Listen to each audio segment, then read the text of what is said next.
Vikings to the shield wall. I'm Thor. Welcome to the DragonShip, a harbor where a rising tide lifts all boats, a show, a conversation about taking small actions over time and achieving massive results. Welcome aboard the DragonShip. Let me bring up everyone for today. Welcome, Raith. Welcome, Huds. Welcome, Mark Daniels, and welcome, Glenn Laurence. You're on the DragonShip. This is my crew. Setting sail today. We're going to have a lot of fun today. We're going to talk about something that's absolutely crucial, absolutely incredible, and that is frame. Frame's been talked about a lot, and we're seeing live examples of frame being played out every single day. What is frame? We'll talk about frame. Frame is a structure that gives shape or support. Imagine this as a mindset, a way to build structure and give shape and support to your thoughts, to your expectations, to your boundaries for yourself, and to how you interact with others. It's incredibly important. It's also how you subcommunicate. The definition, a structure or a physique of a human body or an animal body is also frame. This is right from the dictionary. Frame is also an open structure or rim for encasing or holding or bordering. Very interesting. I love the use of the term frame. Frame is incredible. We have a great panel here today. We're going to talk about frame. I mean, the title of today's show is You Don't Have Frame? If you don't, you better get some, because you're going to be nothing but rolled over on in life, a simple slave and trapped in the matrix. You know, you certainly don't want that. Go to work, pay my taxes. I have no frame. Just follow everybody's orders. You are not free. And that's a surefire way to destroy the spirit that you have within you. And I want to do a special shout out today too. I want to do a shout out to let's see, a shout out to a good friend of the show, and that's Andrew Tate, who got banned this last week. We're going to talk about Andrew Tate. We're going to talk about Tate's speech, and I just want to take a moment before we actually start to direct everybody to support Andrew Tate. He got banned from YouTube, Facebook, his Twitter, and he got banned with absolutely no strikes, but it's much more important than that. The influence of these companies within a 100-mile radius is immense, and it's just a handful of people. They also shut down his credit card processor, Stripe, or Stripe chose to, based on the fact that there was no strikes, and the only violation of policy is that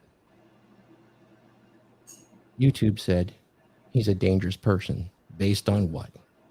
There's no criminal charges. There's no evidence of any wrongdoing whatsoever. In fact, he has more testimonials of helping men in our space than anybody else. Really, he is the most Googled personality on the planet. Man, literally, has achieved the most famous status in the world right now, according to social media. And really, social media dominates the regular media. It got so big that he had an interview with Tucker Carlson. Listen to this man. He's really done some deep thinking. Now, does he talk fast? Does he make his point with a loud voice? It is quite a masculine approach. His frame is quite masculine. And to me, total respect. However, tip of the spear, almost always when you engage in battle, is broken off. And that's what they're attempting to do. I don't think this will work with that man in particularly, because he has helped so many that there's going to be a tremendous pushback. And I'm going to do my part with that right now too. We're going to share a window, and this is what we're going to share right now, is go over here to Rumble and subscribe. It's free. Everybody here, go and subscribe to Tate Spreets right here. He got banned from everything, yet all his broadcasts are here. Just the fact that he's putting this stuff out is fantastic. And while you're there and you subscribe to Tate and Tristan, you know, take a look. Sterling Cooper's there. Guess who else is there? You know, yours truly has all episodes broadcast on Rumble as well. Come over there, give us a subscribe and a like. It's really important. It's really important that we don't have a single source for all our information. It's easily corruptible. What do they say? Absolute power corrupts absolutely. And when you have the power of the pulpit, people believe you to be an authority. And when you're an authority, people believe what you say, even when you tell lies. That's why you hear often first liar wins, right? Once you ring the bell, you can't unring it. And we really need to push back on this. We have the technology to do that.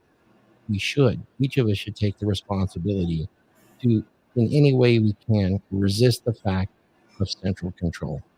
It kills our spirit.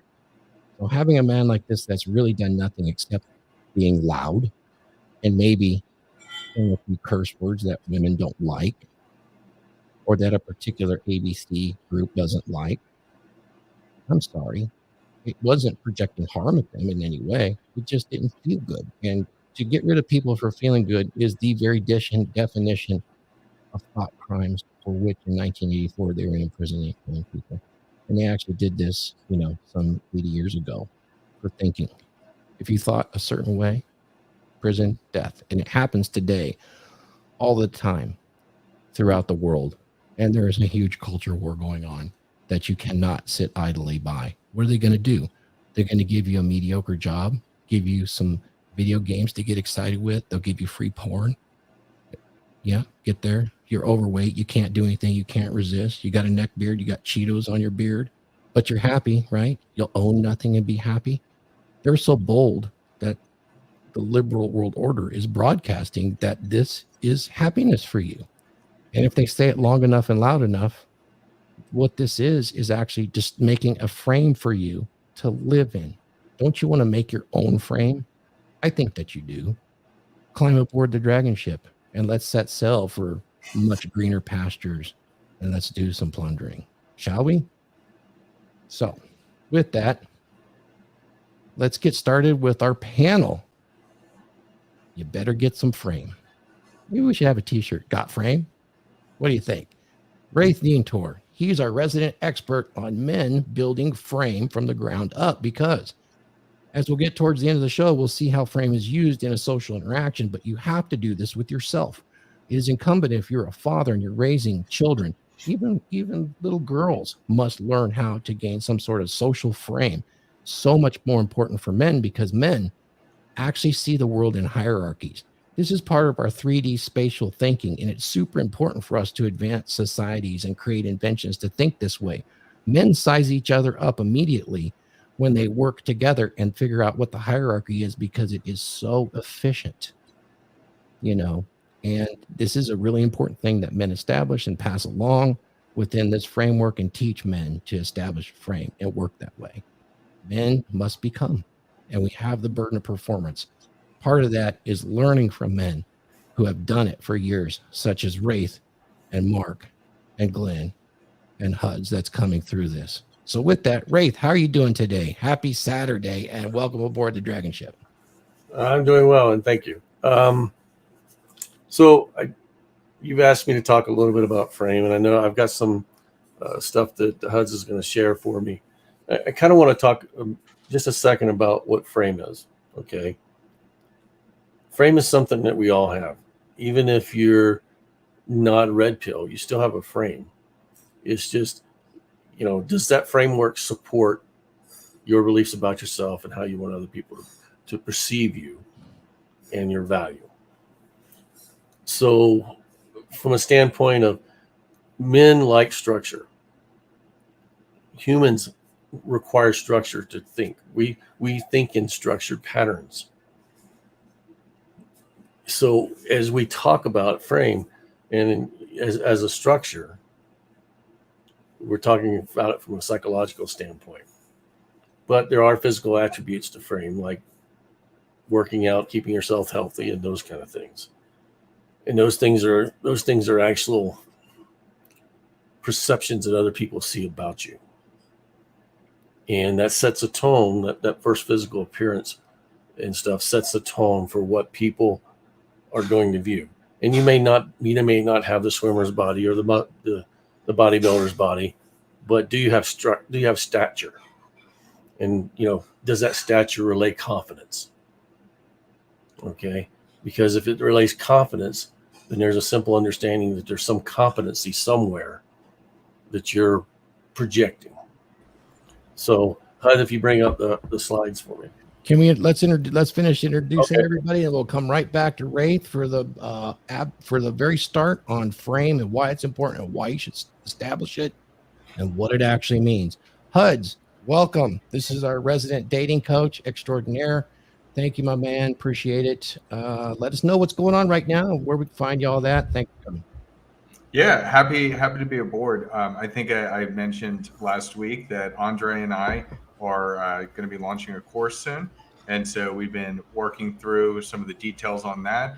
It's going to be probably the first week of October, so about a month to go, and super excited. Pulling together texting and mindset, hypnosis, NLP. It's going to be something special.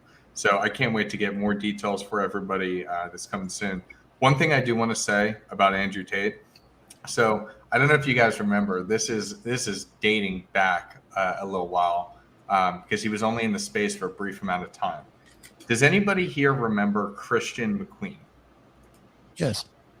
So Christian McQueen, the very first time I heard about Tate was in 2017 when I was listening to Christian McQueen's podcast. And initially, when I first heard him speaking, I thought, this guy's a knucklehead, but I have to get through the entire library. And then it was like 20 minutes in that something clicked with me. And I absolutely love Andrew. I've always loved Andrew. It's crazy how he was able to get so in the public eye right now. But I mean, we'll get deeper into that stuff before, but I've always admired Andrew. I think that he is a great example of how to have frame control, especially because like as a fighter, like he knows that he can get anybody or most people. He can get most people. But and it's where he came from too, from nothing. So it's earned. They're very, very different. Yeah. So I just wanted to say that. I just was thinking about that because I've known everybody's like, did you hear about this guy, Andrew Tate? And it's like, I've known about Andrew Tate for 5 years now.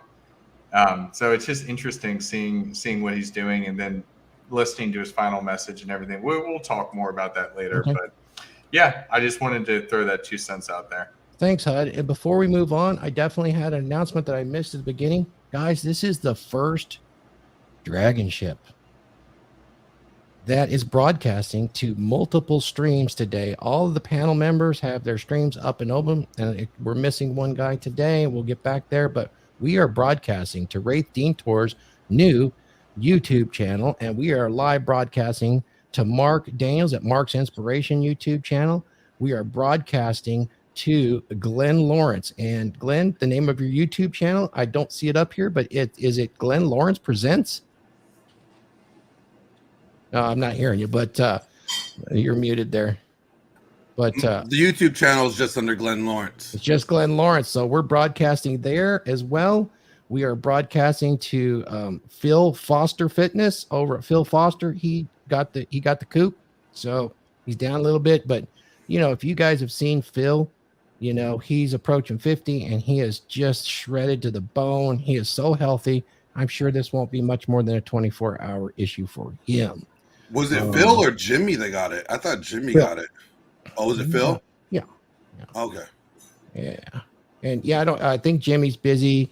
Sure. Yeah, he'll be back. He doesn't have a YouTube channel though, but definitely broadcasting to all of these channels. I'm sure we'll get to Andre soon. Something new we're trying here because, you know, the big philosophy on the Dragon Ship is that we all get on board and we row. So, and we get to our destination that way. So we're working together. Rising tide lifts all boats, and we are the rising tide. Andre, thank you. Introduce yourself and welcome. You know the topic for today is frame. Well, first frame, I want to tell Phil, I just got over my coof. I lost 12 pounds in 3 days or 4 days. And so there's something going around Texas. I've got some families in San Antonio that part of a family member that's got it too. So anyway, Phil, we're with you, brother. Just hang in there. Frame, man, I use NLP and hypnosis, and frame is everything. One way I would say frame is, as was Raith, but I'm going to go a little bit sideways on it, or maybe a little underneath what Raith was saying, is it's also, think of it as state, was Raith, but I'm going to go a little bit sideways. Yeah.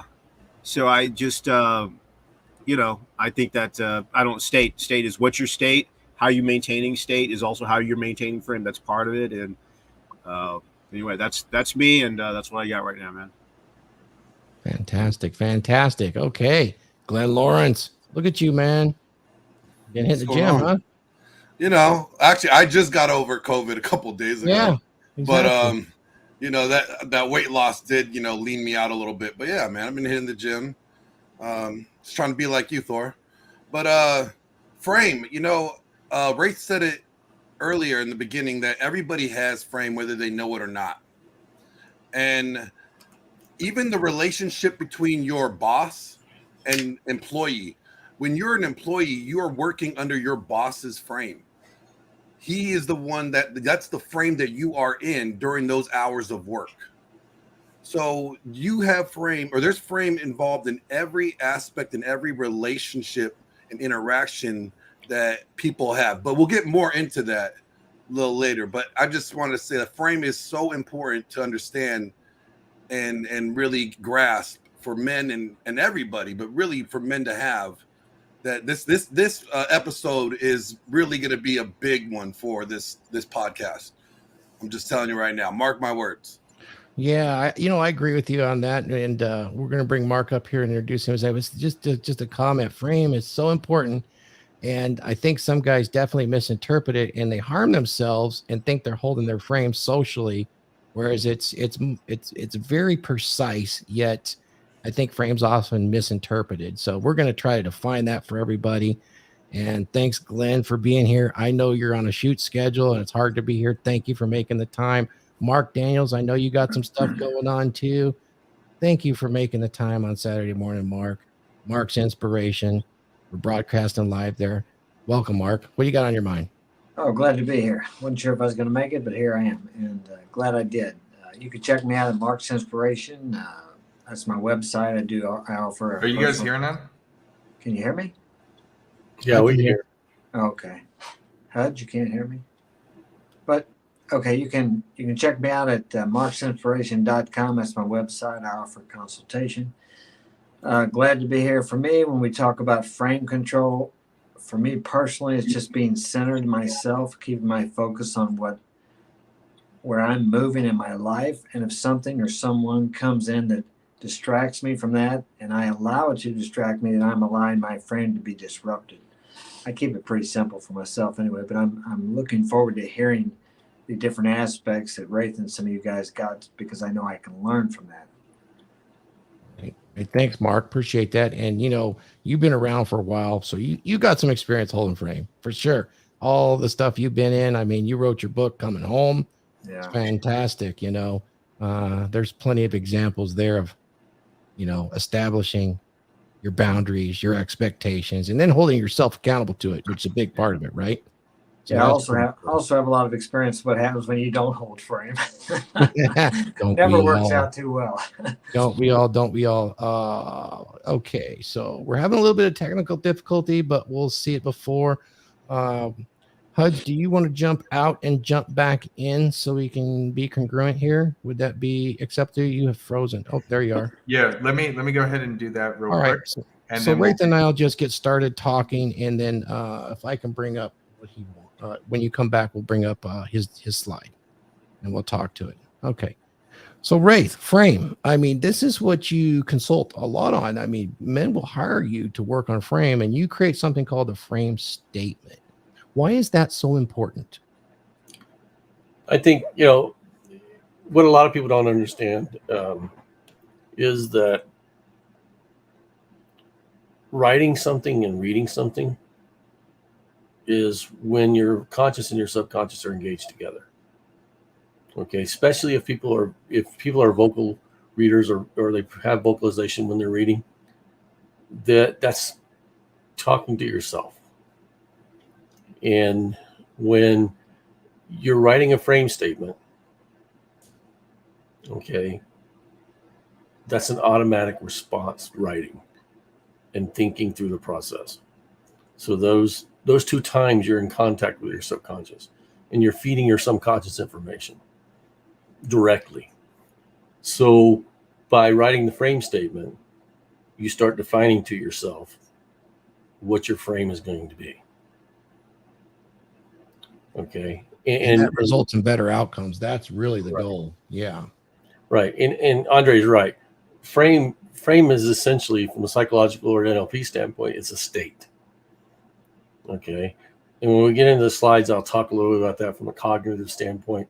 And by cognitive, we're talking about psychological frame. And that encompasses your values, your beliefs, and those kind of things. And by being able to interpret those and change the presuppositions in your life. Okay. If a lot of people don't understand, presuppositions are the things we tell ourselves. Those are the things that create our beliefs and our values. So we're looking at it from a core standpoint of fixing or repairing or setting a situation where you can create a state of understanding of yourself. And by doing that, it gives you a place to originate all your thoughts based on your beliefs and your values. There's not a lot of difference between beliefs and values. Beliefs are those things that you know or you think you know.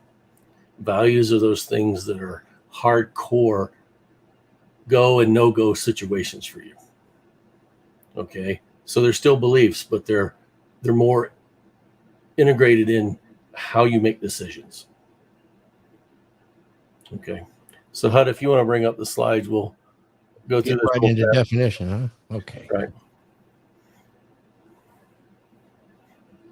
Okay, so, and this is from a cognitive psychology standpoint. It's a set of parameters that define either a particular mental schema or a wider cognitive structure by which an individual perceives and evaluates the world. Okay. It also is conceptual system or perceptual set. So what that really means is frame is your core beliefs and your values of how you basically perceive information coming to you. But that's only a part of it from a psychological standpoint. The other part that they don't talk about in psychology is how you want people or how you project to be perceived, which is important because in relationships, it doesn't matter what relationship it is, you want to be perceived in the best possible light based on your values and your beliefs. So go to the next slide, Hud. Okay, go back. It says frame is just a word for describing psychological context and subcontext.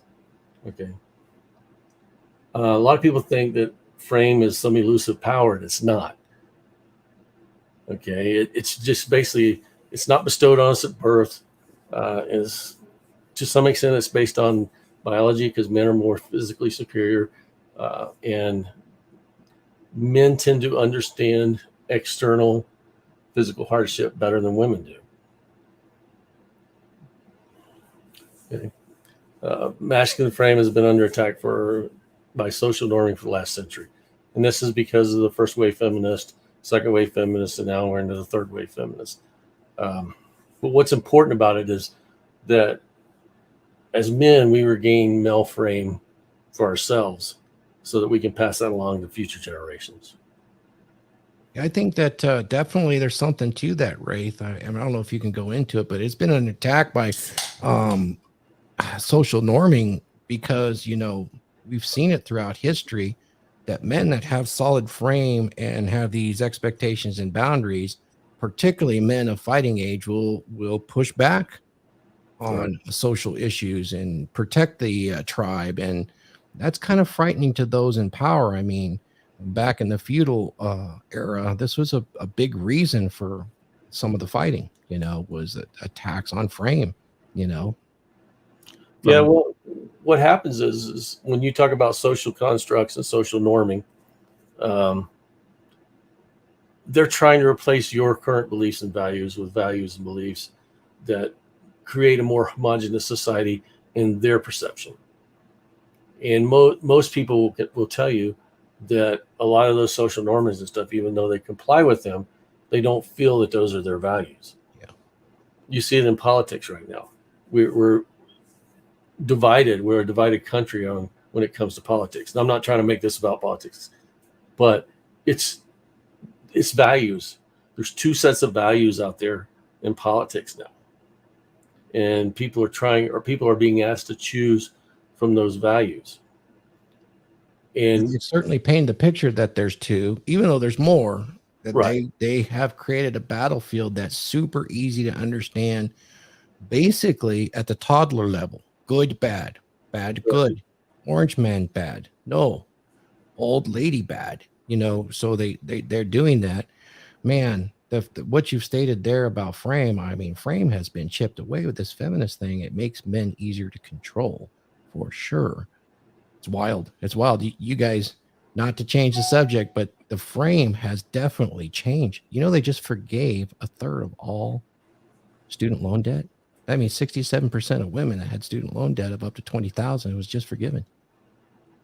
You want to know what's even more wild? I'm making one comment on that. I was just talking to my girlfriend about this. It's based on the date that you, if you still have it outstanding balance. Yes. She paid it off. She paid off her student loans. She worked her fucking ass off, paid off her student loans. And now she doesn't get any type of discount or any type of benefit because she worked her ass off, worked hard. Unbelievable.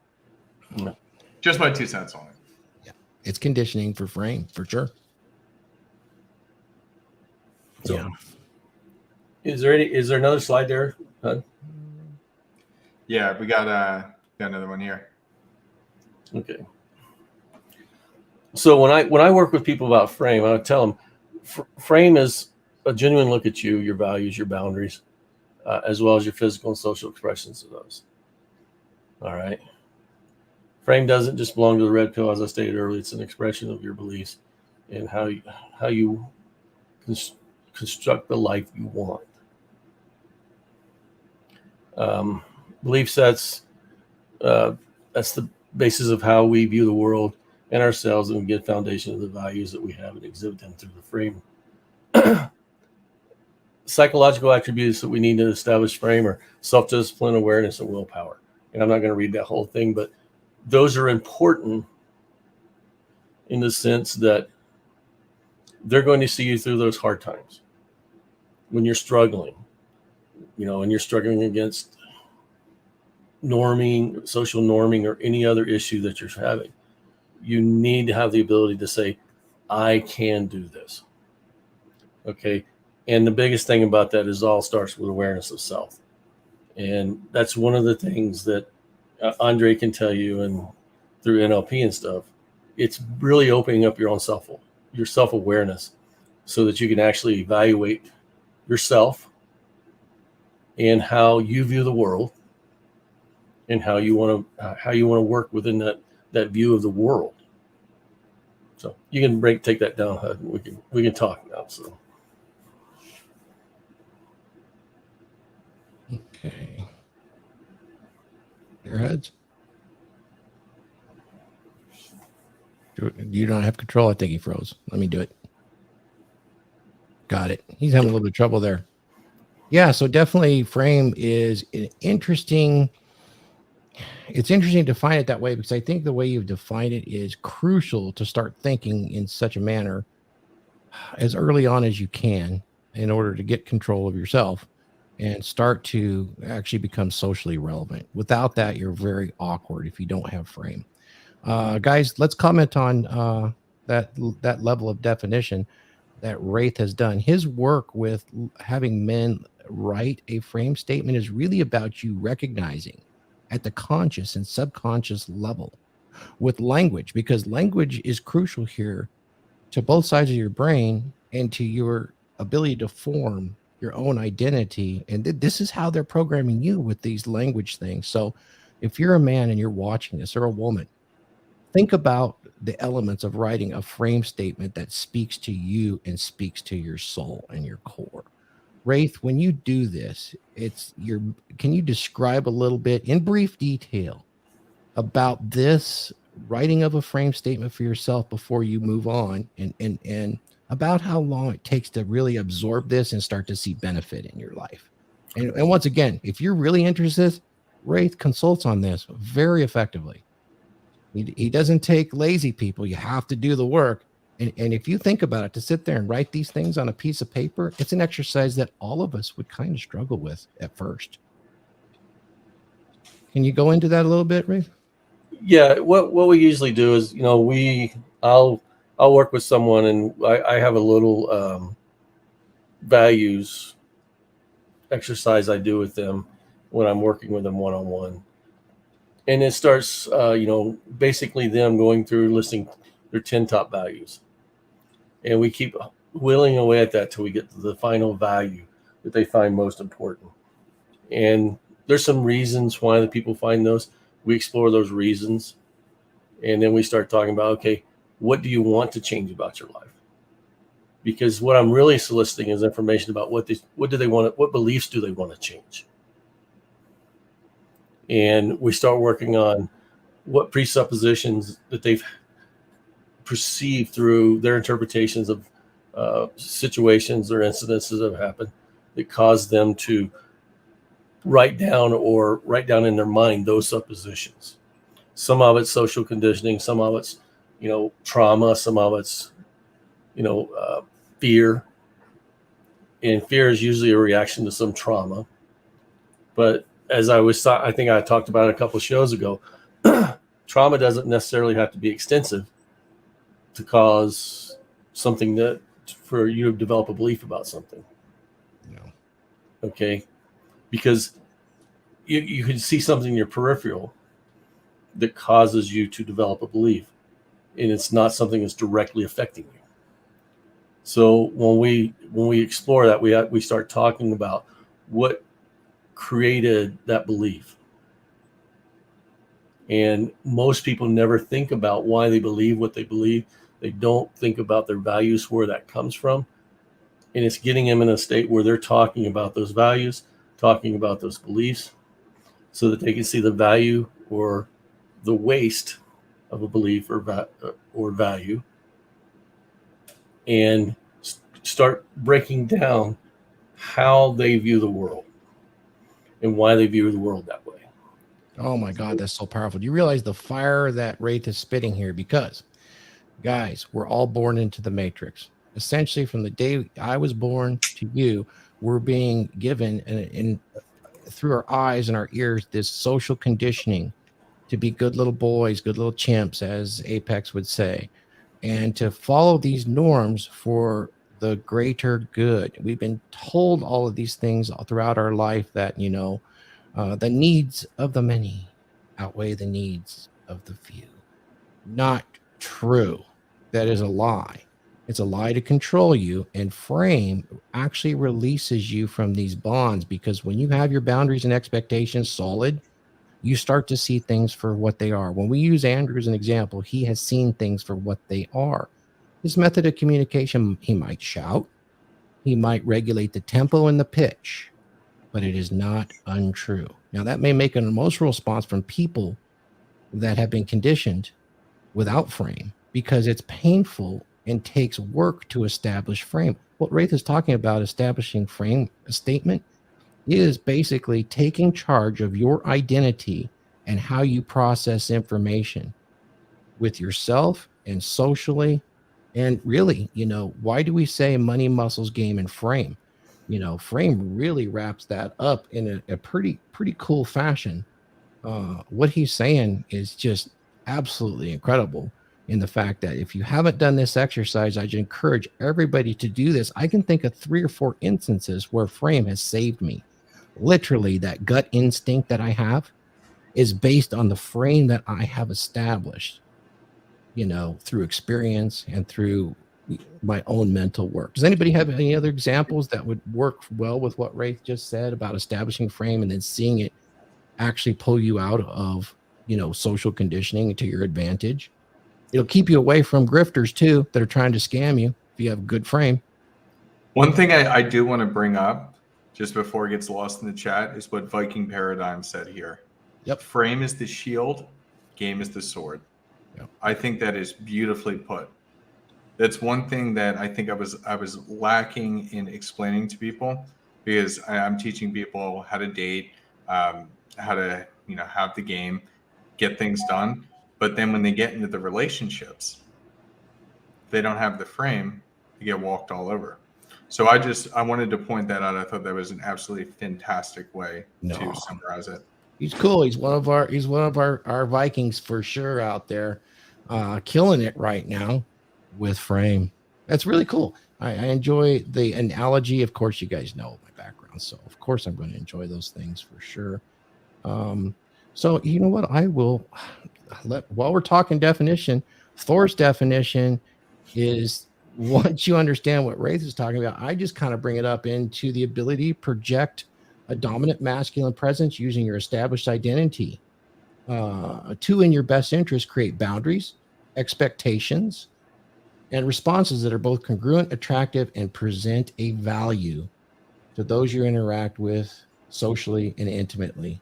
Of course, yourself being number one, So that's kind of wraps it up for me. And I'll use my money, my muscles, and my game to make sure that happens. Mark. Yeah, I have an example in my life. I've mentioned this before, but I told my dad the same thing he told me, and they're still telling my kids the same thing in school. That if you don't get that high school education, you won't get a good job. And I believe in education. I think it's very important. But that's one thing that they want everybody to fit in to become great workers. Not that there's anything wrong with getting a good job, but that's not for everybody. I've always been a nonconformist, I would say, and I quit school when I was a sophomore, and I make more money than the people that work at the school. So, and isn't that the point they're trying to make? But they program people to believe that, and if you accept that, which would not be my frame, right. You may go through life as some people. Well, I can't do that. I didn't get a high school education. I'm not smart. Because that's the message. Sure. If you don't get a high school education, if you don't get that diploma, it's going to be a tough life. And many kids probably accept that and become drug addicts, alcoholics, or whatever. And that's just, it's not true. Of course, then when you raise an example to them, well, here's somebody that that's an exception. Basically, what they're saying there is you're not the exception. That's an exception to the rule. But anyone can be an exception to the rule if they decide to be and they put out the effort to move in that direction. So that saved me because I just didn't buy into that. I don't buy into the whole school system. Read, write, add, and subtract. I think that's great. But past that, there's a whole that whole conditioning system based on B.F. Skinner's operant conditioning is all about, making you comply to social norms. Get the job, get the wife. That's fine. We'll give you a little reward, but you can't get the house anymore, guys, because they've inflated the money. But pay your taxes, continue on, own nothing, and be happy. It is pushing you in there. And when you have frame, you can see it for what it is. And you realize that all this is social conditioning and social pressure. Now, look at modern feminism, Mark. Women are so much easier because of their communitarian nature to look at each other and say, what's the social norm? What's popular? Okay, let's do that because that would save them and they would survive in bygone eras by doing that for sure. That's herd mentality. What's really, if you look at evolutionary, biology, them doing that and being selective, they've actually selected and bred us men to be combat ready and warriors for their benefit. And we have taken a reverse direction in society at this point. Is it good? Is it bad? I don't know. We don't know the outcomes of it yet, but we're in the middle of it right now. So shut up, sit down, go get a job. Yeah. Do what everybody else does and be like everybody else. That's the message I see. Yeah. And yet be diverse. Mark, I want to change that for you. It's so contraindicated. It's like, be like everybody else, but no, better be diverse. Yeah. What does that mean? So Mark, I want to change that for you. Don't be the exception, just be exceptional. That's good. Yeah. Yeah, that is good. Rock on. Good stuff. Yeah, add to it. Come on, Andre. You got some stories. I heard your stories. Tell me some stories. Oh man. I'll give you a story, and then I want to answer the back end part of the kind of a side question that you did on our enslavement or our entrainment. I got a 2-year degree in lithography in 1 year, and I got done I think sometime in 1990, and I couldn't get a job in the field. And hey, you got a degree in it, you this 2-year degree, but you have no experience, and I hated that. And that's when I started to come across all this information that education is just to you become a good little slave, a good little boy, a good little girl. It wasn't about you becoming a man or becoming a woman. And so I remember I was broke. I was living in San Antonio, Texas. I was working one job, and I was like, man, I got another job. I had two jobs, two part-time jobs, and shoot, I had to go work overnight as a janitor at a movie theater. And I was, before I did that, but I remember my grandfather, who raised me, my grandparents, he started working when he was 5.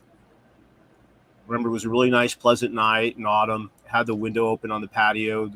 I was laying on the floor, just looking up at the stars. I mean, through the patio sliding glass door. And I was like, and he hit me, man, my grandfather would tell me stories of him picking watermelon, cotton, red beets, all the different, going from Texas to Michigan or Minnesota. And I was like, I'm a weak bitch. I said, I can't, if I can't get it, because no one wanted to be hire me as a salesperson. It was the first George Bush administration, 1990. So I was like, I get more jobs, and I had to stack that. And then that's when I got into waiting tables and NLP, and that was off to the races. But that was my frame. Was at the time, a lot of people forget, like today, we all want to be self-employed, but back then is in the 90s. How many of y'all remember in the 90s, if you were self-employed, they looked at you like you had AIDS. Right? Yeah. It's like going, hey, we going to an orgy. All right, I got AIDS. Who wants first shot? And then so I was like, okay, I'm a weak bitch, and then I gotta go out there. I want to be self-employed. I want to learn this new thing called NLP and hypnosis, and I had to work. And I worked overnight. And it sucked. I mean, and then for years I worked 70 to 100. Sometimes when I was in the restaurant business, 120 hours a week. I got plantar fasciitis because of it, but I got my skill sets that I wanted. So my frame was, I got to work and then my grandfather was my inspiration. This man who had of no words, had a mom and pop grocery store for 49 years with my grandmother, and they raised me, and I got my work. I mean, I don't even go there because I'll fucking cry like a baby, but he was my inspiration, You want to show your vulnerability? I'm just teasing, man. No, it's just what he means to me, and without a man, my grandmother saved me from the darkness, right? Because I did come from. I know. I love you, brother. Hey, you're safe here. You're safe here. You're safe until we get to the internet. Don't worry. Yeah, right. Well, I can fry that motherfucker. We used to do that. We used to do that at work. What goes on a crew stays on the crew. But with the advent of these phones, it's like not anymore. What goes on a crew stays on a crew until you get to your phone. Yeah. The other thing, if I may, Thor, on the back end of this is like, where does our entrainment? And you and Raith said it. The enslavement or being a good boy. It was the whole set. The entire world is under actually German occupation. The entire world. It's called the educational system. Yeah. When the Germans, after the Franco-Prussian War, they turned. I forgot what the experimental psychologist. He was a Prussian. They turned to him. The aristocrats said, because there were soldiers that were Prussian/German, and they said, hey, this is wrong. This is a sin. This breaks the commandment, right? And they bailed, right? And so they said, so they reinverted all society around public compulsory education. And they said all the people there in northern Germany said, no, you can't. That's education is the responsibility of the church. And it was mostly Lutherans there, and they were saying, that's the church. Why would the state want to be involved in that? That's the church's job. I said, no, because then you can get good soldiers. And they and I'm without getting into all the technical thing, and all the big money people, all the big monopoly guys here brought that educational system over in 1901 here, and then was in full swing by the 40s, and that's what we're under. We're under this Prussian schooling system. And I forget the guy's name. It was right after the Franco-Prussian War, but it's to reinvert society, create one section. Why do you have first period, second period, third period? And there's the bell. Think about what the bell is. Bang, that's the Pavlovs. Next one. But it breaks the mind. If you stay on one subject long enough, you guys know if you're working out in the gym, sometimes you got to have a 2-hour workout. If you're having an argument, it's not 45 minutes, pee break. No, there might be pre-break, then you got to get back in the fight, right? So, but it's basically for Johnny and Jane, know their name, read enough to take Johnny and Jane, know their name, write their name, and take instruction. Why do you think when there was a particular president, when they had that weird kind of photo of him, and underneath it they had obey? Oh yeah. So anyway, I'm a nerd for this shit. This is my shit. And Wraith, it was beautiful what you said. Thank you for saying it. And So it goes frame, out. when you define your frame and you understand that you're using the language to define the frame and you start being social interactive and you start to pay attention, you don't need to pay attention to the mainstream media or anything. You just see it in your daily life, the difference of man, I'm not going to use the term woke or being awake, but it is like it is like shining a light of truth on things around you, just seeing people kind of sleepwalking through life, as far as frame is concerned. Glenn, you're out here with me in California. We see a lot of people that don't have frame, and yet frame is controlled for us by our wonderful benevolent or maybe malevolent leaders here, even down to the very smallest level. Well, frame is conditioned here. You should be like the group. Yeah. I see it all the time, especially in the entertainment industry. I mean, they push a very, detailed, descriptive narrative, intentional narrative all the time. Okay. And we're seeing it more and more get vamped up. Before, we didn't really see it that much. We thought it was subtle. It wasn't a big deal. And I'm talking about like how we viewed men or dads in sitcom TVs 20 years ago. Okay, you had Al Bundy, the misogynist, right, with his hand in his pants. Then you had, Everybody Loves Raymond, who really is just another child for his wife to mother, while his still failure to launch lived right next door to mom and dad type of thing. So it just they painted men to be broken children or just big ass kids. Kevin James, his wife ran this house. He had no frame. He lived in her frame. And in doing that, what they were trying to do was they were conditioning us to accept that narrative of married life where mom or the wife is really the boss of the house.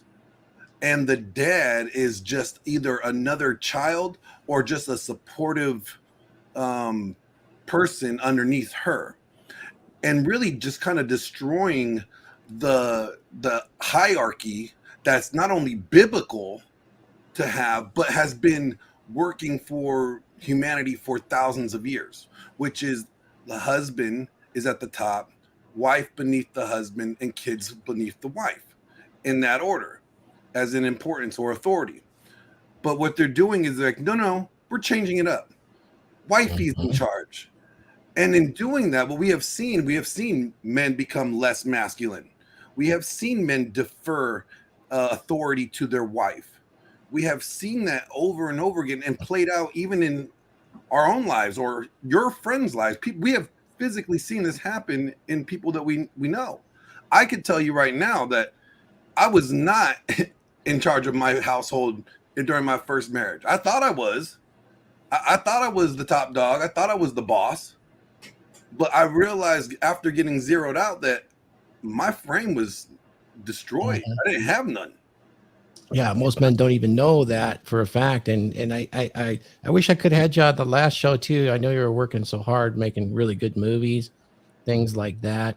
But I'd run across several articles out of the UK that I guess in Hollywood they actually kind of have DEI scales when they're writing these movies.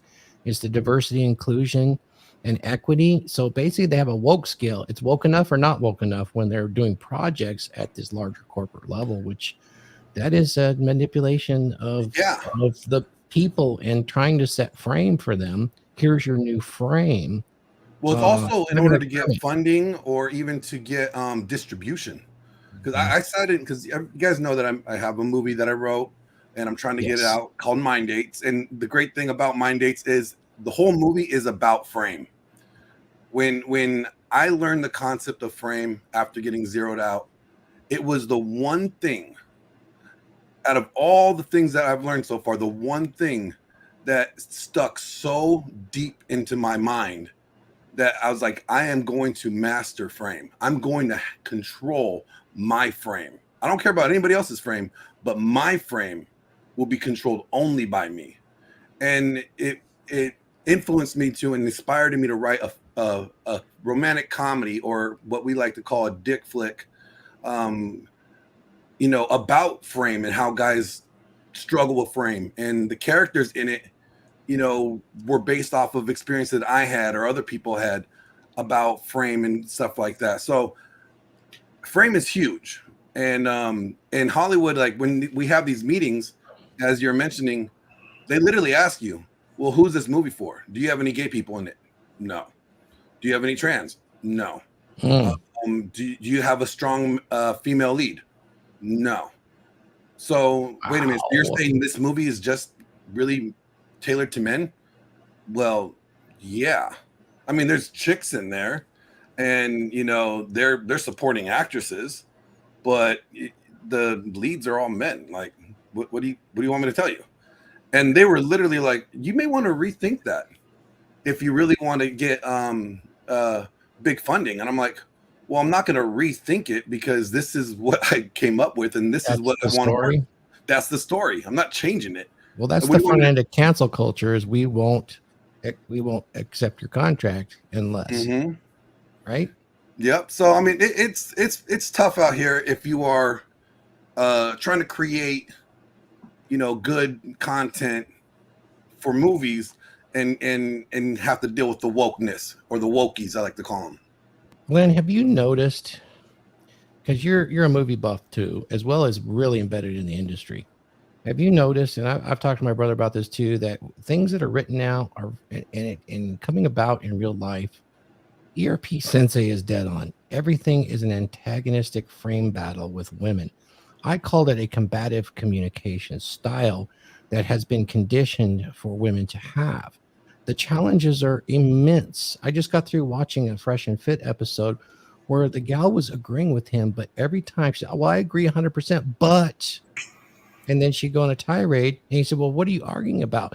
But I feel, and there was, then she would get down and say, well, yeah, everything you say is true, but, and it went on forever. What an incredibly strange, combative, masculine method of communication. Anytime you guys hear, I agree with you, but that is a challenge to your frame. It's a challenge Oh to the yeah. communication. It is not them agreeing with you. It absolutely is not. And it is not them understanding what you were actually saying. No, it's like they recognizing want to agree with you with a caveat that they place in it. that gives them, It yeah, gives that's them, great. that gives Yeah. them some control, or the feeling that they have some control. Do you realize if a man did that to you, it's actually a challenge? Oh no, yeah, Which I accept we're getting ready as to a throw challenge, down. and that's okay. No, it's a challenge that I'll accept because maybe it'll make me question. Oh yeah, you know what? That's my lieutenant. I better figure that out if it's that. And he's just being good with me to do that. There is that, Well, but it depends on the situation at hand, but like when it is a challenge, and for guys, we're like, typically we either going to naturally either, as you did, question like, okay, if it's your superior, you're gonna be like, okay, I can take that. Yep. But if it's somebody that, I'm just gonna be like, wait a minute, you want to? Well, they do that, and then they get down use with the this? fallacy. They use the logical fallacy always, in my experience, or they'll agree with you, but speaking for women, that right there discounts everything that you just said, and it's actually a disagreement. But Cor, Emotionally. Thor, why it's not a challenge among men? Because men evaluate each other on their competencies. Oh, true. Okay. Yeah. So if I'm talking to you about something that you recognize that I am a competent in or an expert in, you're willing to listen to that and evaluate that based on how or what your perception of what I'm saying is. Okay. But with women, it's not about competency. It's about they're trying to gain agency all the time. Oh, yeah. Okay. And it really is through their sexuality. Yeah. Right. Crazy.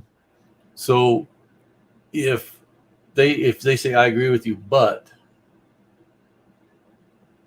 they're looking for a way to gain recognition for the difference.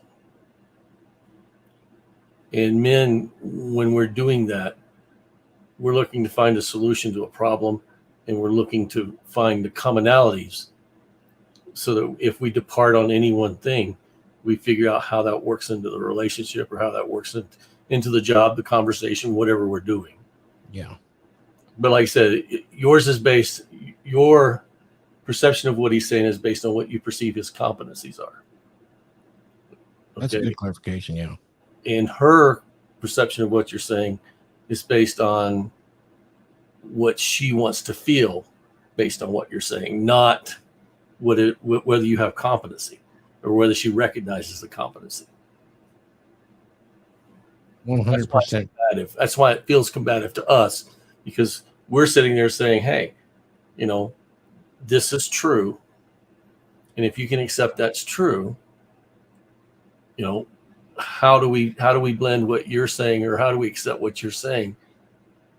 But that's not her objective. Her objective is to win the argument.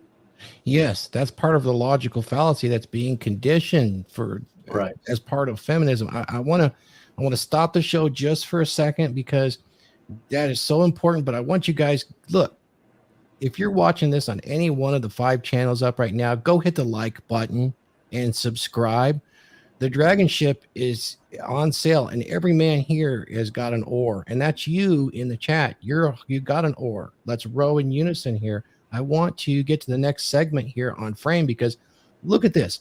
I mean, look at what he's saying. The antagonistic frame battle is so important. We have a beautiful example of this, and why you should establish the frame as if being instructed by Raith and the other men around you to lift you up and understand where you're at, and then you apply it in real life. We're going to look at a real life application of a top G doing his frame. We're going to look right at it. And if you don't think that women are not conditioned to actually be combative with men, this is a narrative. I accept it. I accept the challenge because it's beneficial to me, but it will destroy many, many, many relationships. Look at this. And it's happening in the West. Money Mitch is there in Australia. God bless you for being in such a dystopian 1984 Orwellian shithole there in Australia. Money Mitch says, there is a woman in Australia where I live who teaches courses about embodying sacred rage, attacking the patriarchy in every form. Fascinating. Did somebody have one more thing? And then I want to I wanted to say, go right into the frame control that we're going to witness and comment on at the level of men and women interacting very much in a combative or a shit testing manner. Go ahead. Yeah, I wanted to say something about frame when it comes to relationships real quick. Yep. See, I used to think that I would have to have the frame to convince her to want to be in my frame, but that's not it. Okay, when you have good frame, when your frame is on point, the woman that you're seeing or interacting with is going to want to sacrifice her frame, give up her frame, because your frame looks so good that she wants to be in it. That's when you know you have a good frame. That's when you know your frame is solid. When you could not, without even trying, she wants to give up her frame to live in yours. And that's how it's supposed to be. But if you are feeling that you are trying to convince her of your frame, like, oh yeah, look at my frame. This is my frame. My frame's so good over here. You should want to be over here. If you feel like you have to do that, then you really don't have frame locked down. And actually, you're kind of working in her frame, trying to convince her to consider your frame. I just wanted to say that about the relationship aspect before we go any further. There was a note that I have, and I just didn't want to forget it. No, it fits right into where we're going to go next, and so does this right here.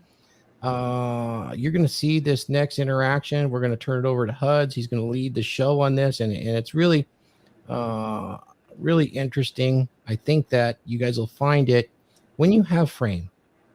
And when you're interacting with somebody, even though they may be extremely combative and have extreme political views that are different, you can still have a very enjoyable interaction, because that frame will allow you to speak with finesse and be able to still hold your expectations, keep your boundaries intact. And it's fascinating to watch someone that has that kind of frame control when they're interacting. So Huds, are you able to unmute and introduce yourself? I know that anybody that wants to comment, go ahead and just shout out, and Huds will stop and we'll comment on these. Or Huds will pause after each interaction, and we can all add our 2 cents. And you know what? Chat, comment on it. We'll answer your questions. Yeah, one last thing I want to say when you're talking about commenting and what you said before about liking the videos and we're streaming to multiple platforms. Guys, if you don't I can't speak for everybody here because I know everybody has very busy lives, but if you ever have questions on these types of things or you don't want to speak up in the live chat, go ahead and comment on the YouTube video. I'll go ahead and respond to it. If you got specific questions, whatever. So definitely like, comment, subscribe. We're going to be bringing out a heck of a lot of stuff as time goes on. But I'm going to go ahead and get started here. I don't know if anybody's seen this before. I know I had seen it once before. It's what exactly was it? It was a date, or was it supposed to be an interview? What exactly was it, Thor? This gal is kind of she's famous on Instagram. She's Brit. She runs a show. She's a single mother, mid-30s, and she has decided to, broadcast her dating, essentially her meeting of men, because she's not getting the right quality she wants. Essentially, this is my perception of it, so I could be slightly off, but it really boils down to that. And she put the invite out to the top G to come over and date her, at least on this reality TV series that she is broadcasting and producing. It's well produced, by the way.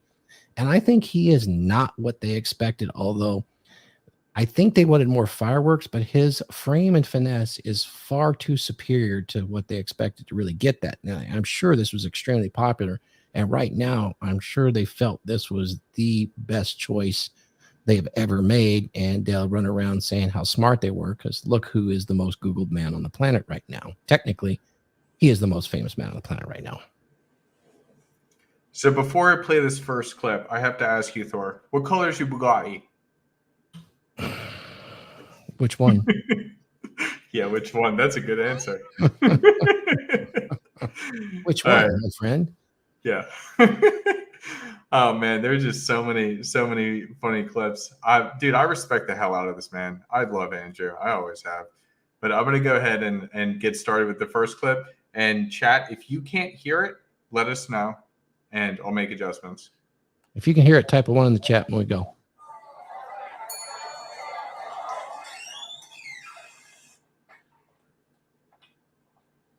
Notice his frame coming in, guys. A lot of body language here, and he's going to use Kino. Very nice to meet you. Hello. Hi. That's really nice. Thank you. Let's do two kisses. 1, 2. Oh, very nice to meet you. Very What's your nice to meet you. Andrew Tate. What's your name? Andrew. Nice to meet you. Cheyenne. Or Cheyenne Reynolds, if you're in this house. Cheyenne Reynolds. We're Yeah. going to do official. Yeah. Nice to meet you. Cheers. I think she's. I think that's a good place just to pause right there. Yeah. Go ahead and talk on that, because that the way he entered the room. Well, I often do when I talk about creating a dominant masculine presence. His head's up, shoulders back. He's walking with a purpose. He is inviting and smiling. He's projecting energy. I've talked before about projecting energy and emotion. And then he does something unexpected. Most men won't touch a woman when they first introduce. He is taking command of the situation, but not in a creepy fashion. Big smile, introduces himself, and he does something really important. He shakes hand, which she expects, because guys will do that. And then he says, "We're doing this." He puts her off guard. "We're doing this." And he kiss side, kiss this side, boom. Something nobody else has done. He's differentiated himself in such a way that she's extremely intrigued at this point. And watch her body language as you move forward. She's going to shit test him, though. Watch when it comes to her first thing is going to question his ability to provide. He holds frame in a masterful way, uses some amused mastery. He's going to pass her shit test, and we all know what's going on here when she asks him, but she's going to ask him, "What do you do for a living?" So enjoy this part of him holding frame. It's pretty cool. So one thing, and I get a question for, are we going to play from here? I think so. It's coming up real quick here. So Okay. just let it Well, break. Real quick, I wanted to say, like, when he walked in the room, did you notice that, like, he commanded presence, like as you mentioned, his stature. He did Kino. He tapped the chair to let her know that he was there. Also, he instructed her how the greeting was going to be. Yep. She was operating in his frame, doing that automatically, naturally too. Naturally. There's some other things I want to point Very out nice to meet here. you. Hello. Next Hi. one. You look really nice. Thank you. Let's do two kisses. 1. So one thing I want to note too there to really establish that Kino, that's one thing that I caught. It wasn't just a one handshake; it was a hand and then the other hand over top. That's something that Trump does as well to establish dominance on the other person. I noticed it a lot with him, and one thing what you had said a lot of times when guys meet the girl for the first time, they don't do that.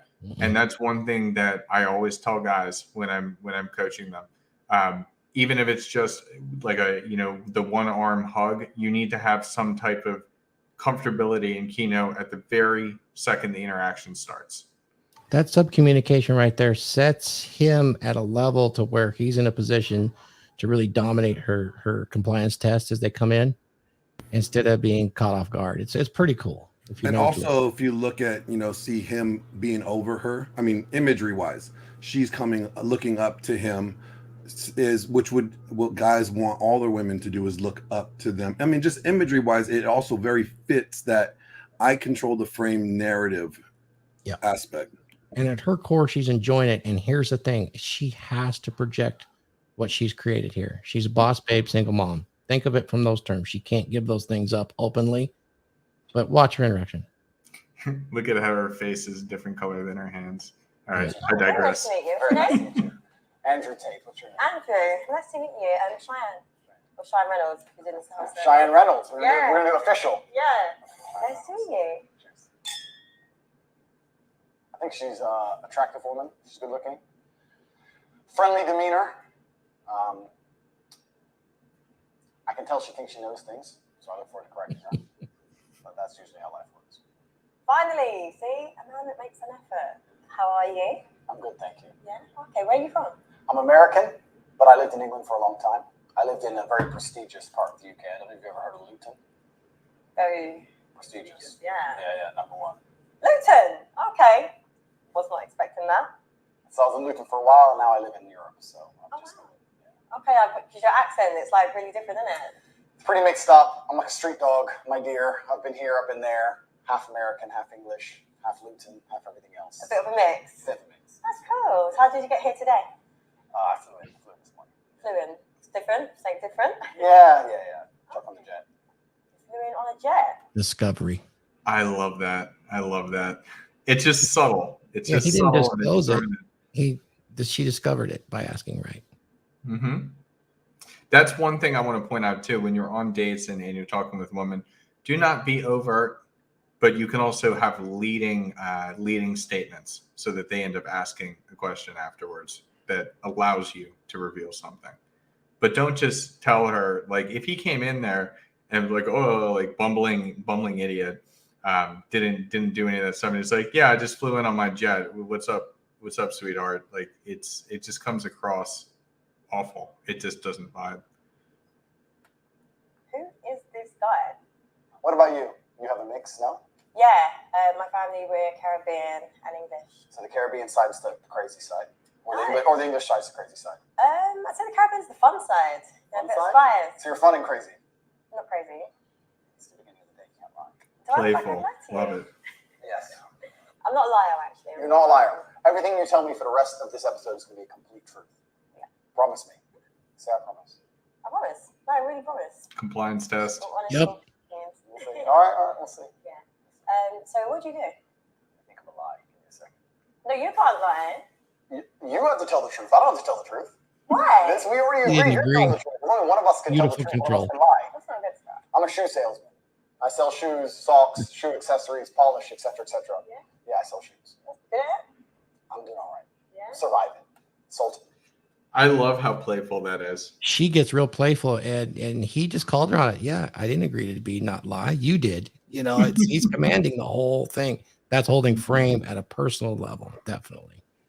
It's one thing that I'm working on with people right now. And when Andre and I did our first initial webinar on the course we're going to be launching, talking about directing conversations, because that's the very important piece. You need to be directing the conversation towards where you want it to go.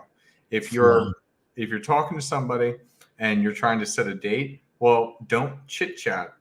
I'll be your text buddy. But if you're trying to get a date with this girl, direct the conversation towards it. And Andrew is phenomenal at doing and that. I would just say this one thing. Pay attention throughout this. The flow and pacing and voice control, emotional inflection is super important here. And if you've ever had a chance, I haven't met him directly, but I've met Jay Waller, and I'm good friends with Sterling Cooper. They do this too, and they do it socially to a degree that you can't ignore it, and it's an amazing superpower.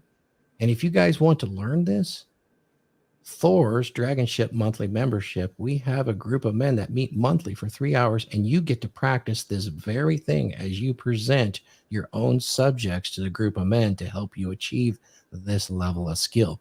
So go, I dropped the link in there before. Join Thor's DragonShip monthly membership. Completely uncensored, this panel and the guys that are here can attest to the type of uncensored instruction, coaching, consulting that goes on in there. It's pretty amazing. We've even gone so far as to offer actual education from extremely high level men that have multi-million dollars in assets worldwide on increasing your financial prowess to go along with this type of frame control. Go ahead. 2 pairs of shoes yesterday. Life's good. Okay, that's good. He's a liar. So tell me a bit about you, Andrew. I'm not comfortable opening up too much. Oh, really? Yeah, because you might work for John Law and the government. You have to be careful what I say. Oh, so it's not commitment issues. It's not commitment issues. It's more just like legality issues. Oh, okay. I like to go to church. I'm a man of God. Play Scrabble. So I want to point out there, because I do this shit for a living. He actually stumbled. But with him stumbling, that's why he brings in I'm a man of God, because he realized he was stumbling in the conversation. His ability to adopt into the subcommunication was really good. That's really good too. He understands that subcommunication really well. That was all I had for this part of the clip. If you have your other clips you wanted to point to and have the guys comment on, any of you guys want to comment on this particular clip on how he handled he had his frame, and he's been using it pretty well interacting with women. Of course, we all want frame in all aspects of our lives, but as modern masculine women, we certainly want to exercise this in our relationships to our advantage and to also lift our ladies up. I want to point out his body language, that the way that his posture is, when the way that he's sitting there, very controlled. It's also bringing her in just by the way that he's answering the questions. Yeah, I took my jet, flew my jet. Nonchalant, she asked him how he got here. He told her. And the way that his stature is, she's like, oh, really? She's drawn into him. She's really curious. And that's comes with him controlling the frame.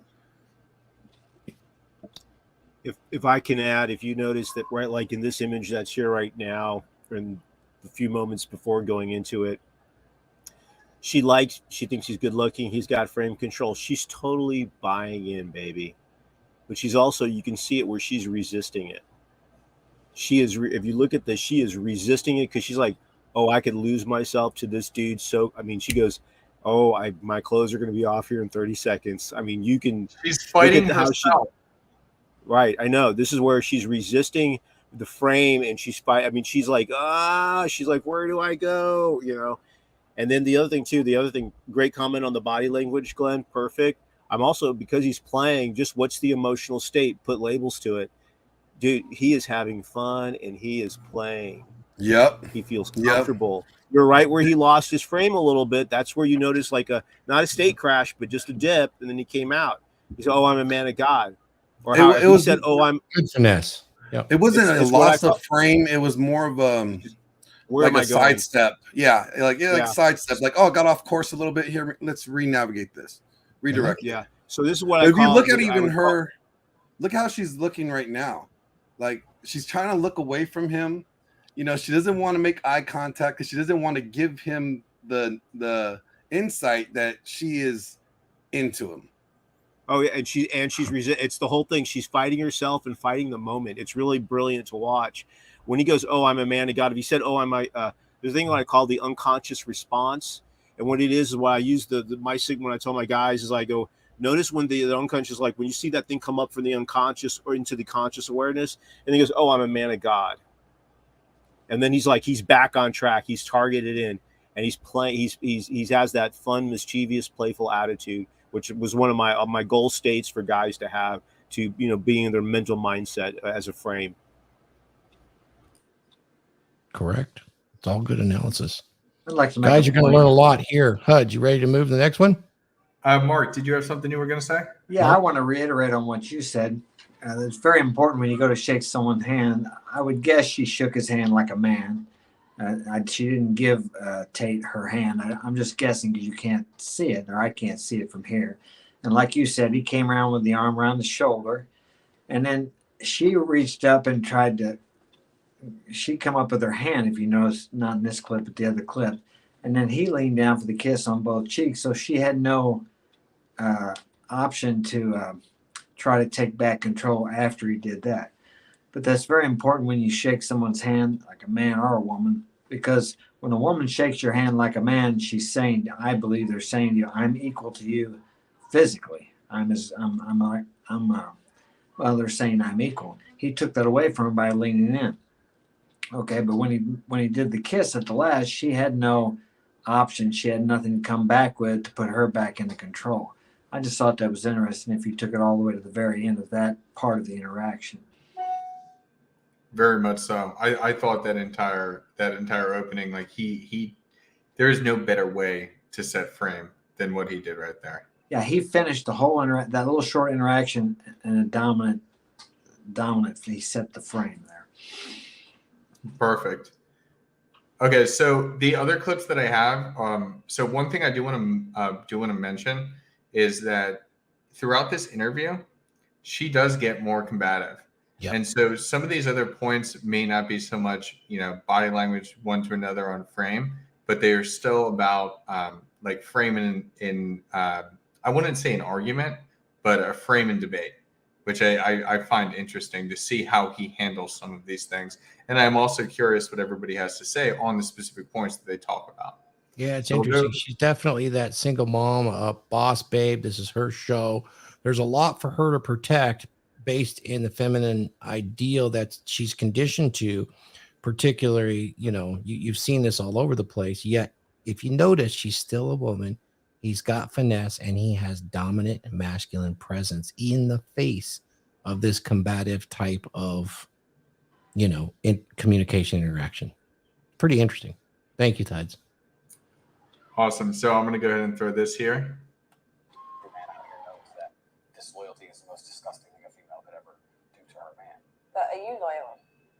Let's not pretend that male loyalty and female loyalty are the same thing. But loyalty is loyalty. But they're not the same thing, are they? Why is it not? Because men and women are not the same. We are not the same. You are correct there. Okay, so we agree. No, but Boom. Yep. I love that. I love that. I see that all the time in Fresh and Fit. It's what we've been talking about And now she's going to rationalize it out. I'm not agreeing with emotion. being dishonest, cheaters, liars. He's deluded.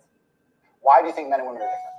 We carry children. Correct. We nurture. We're, compassionate, emotional beings. Yep. Men are very different. I agree. However, I don't think it's very fair for men to sit with the opinion that it's acceptable for men to cheat. I didn't even say that, but I think if we, as intelligent, logical beings, as you are and as I am, if we agree that men and women, That is so good an argument. He didn't say that at all. That was great. Yeah. Yeah. He didn't say that, and then it's also to compliment the other person. Well, he's Yeah. setting. He's giving her, the credit of, you are intelligent. Like, I'm gonna give you that. And so since you're intelligent, he's kind of framing it to where, like, since we're both intelligent people, we could understand logically and see rationally how this outcome would be acceptable. And that's what he's leading to, at least. Yeah, he is controlling the frame and making sure that the frame of this argument or discussion is going to go in his favor. It's fantastic. Yeah. Can I make a quick comment here just on the body language? They were very much in rapport. He had his hands, it looks like his right hand was over his left. And then she had something similar, but her resistance to it is that instead of doing this with his power, the apex thing, she was doing the inverse of that in between. And then when they both uncrossed and brought their hounds down, because she did this first, she brought her, it did it on the table. I can't see if you can see this. She started doing this stuff in front of her so that she's like, that's actually, she's trying to pierce him.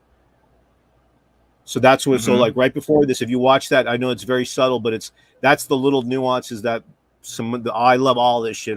There you go. Yeah. So that's right where there. she's so that's where she's like, she's disagreeing. That's where she, even though, and look at him, his hands are relaxed, even though they're crossed. In one sense, they still have that rapport piece, but she was outstretched, and he's very comfortable. And even though he doesn't look shaken at all. Right, but she can see this. So this goes back to what Thor was saying.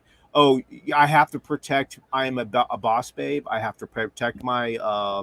I have to protect my business and all that. So this is where I have to start giving resistance, because even though she's not buying into his frame as much, she is. But again, she's resisting him, but she's still saying, I have an identity. Women are judging me. That whole judgment. What do others think of me?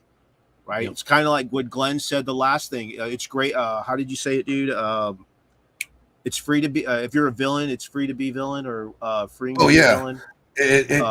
Being a villain is the most freeing character. There you go. There you go. You're not stuck in a box. Right. So that's a frame. And whatever our brother is, and I think he's a good man. Honestly, I think his intent is what? To help guys. Right. But she's like, I got to take care of my business. I've got stuff. I got to look good to the ladies. I got to look good to my audience. That this is an attractive man. He's making lots of money. So she, in her head, I don't think she was really prepared for this. And one, I know she was. In another sense, once you're in the presence of celebrity, how many of y'all have met celebrities or big politicians that the whole world knows, it's very interesting to have that experience. But I don't, at this point, when she's doing the whole, I've got to pierce you, I've got to pierce your bubble. It's the whole thing. Like when you see the Canadian guy on Shark Tank, he's always doing this. I think he has an Irish last name, bald guy on Shark Tank. This is power. This is a power. Yeah, that's just, and he does it all the time. He leans in, power, I'm in charge, and he's always doing this. Always doing that. So it's supposed to represent a phallus, I mean, it's a penis. Is what she's doing. She's holding up her dick with her hands. Okay. Hey, glad I find you eating beer the next time we meet. That was awesome. So she did one more thing before you move on that is common. I go into this detail when we do a lot of the courseware and the consults, but you'll find this when you're talking. She made an assumption about what she said about loyalty and put it on. She projected onto him saying it. She assumed that that's what he was saying. He didn't say anything about the cheating at all. He just said it was different between a man and a woman. She put that on him. You'll see that. I don't know if you'll see it here, but you guys will all notice this because you see this done a lot. When men and women are talking, you'll get a reframe of whatever they're talking about. And they'll say, so what you're saying is this, and they'll project their image onto it to take frame from you. You see this a lot in interviews. Just keep in mind when you're in this combative type, they're trained, they're conditioned to do that right now. So thought I'd bring that up. Hey, did somebody mention something about the audio from the audience? Did you catch that? Yes. So shout out to you, Juan. Appreciate it. Juan. I forgot to set that when I was doing it, but I got it fixed now, so we're good to go. Thank you so much. You guys in the chat, man, Viking, Paradigm, all you guys, even though I haven't mentioned you, Juan, Korea, all you guys, thank you. Danny, appreciate it. Appreciate your support on our new time and all 5 channels that are going out right now. Thank you. Good stuff. So you guys let me know. Give it 1 in the chat if this is better. We, as intelligent, logical beings, as you are and as I am, if we agree that men and women are not the same, then our paradigms on how we enact in certain regards cannot be seen as the same. So, right? if I'm with you, Correct. Yeah. and I then cheat, That's disgusting. I can't believe you even said that on YouTube. You see, you just said that on YouTube. I'm Just sorry like to the it. world. Please don't listen to this. no, but it happens. No, it doesn't. No, No, it but it doesn't does. happen. No, no, People no, no. Please don't say this on YouTube. You're going to corrupt the youth. I'm sorry for her. I'll pray for her. These things can't. So this is a little cocky douchey, but I love it. I love it because this is the type of things you can do with teasing on a date. Well, And and if he's you- also sorry. Go ahead, Huds. No, you're good, Glenn. He's also setting a boundary with her, like letting her know, no, women cheating is disgusting. It's not tolerable, and he's telling her it's not acceptable, and you shouldn't even suggest it or even mention it as women doing so, because it's that distasteful and should be that disgusted for everybody to see. He's setting that boundary right now with her, letting her know like it's just not acceptable whatsoever. When you look at his body language as well, he's setting that boundary, he's following it through with body language that pulls away, which I think is brilliant.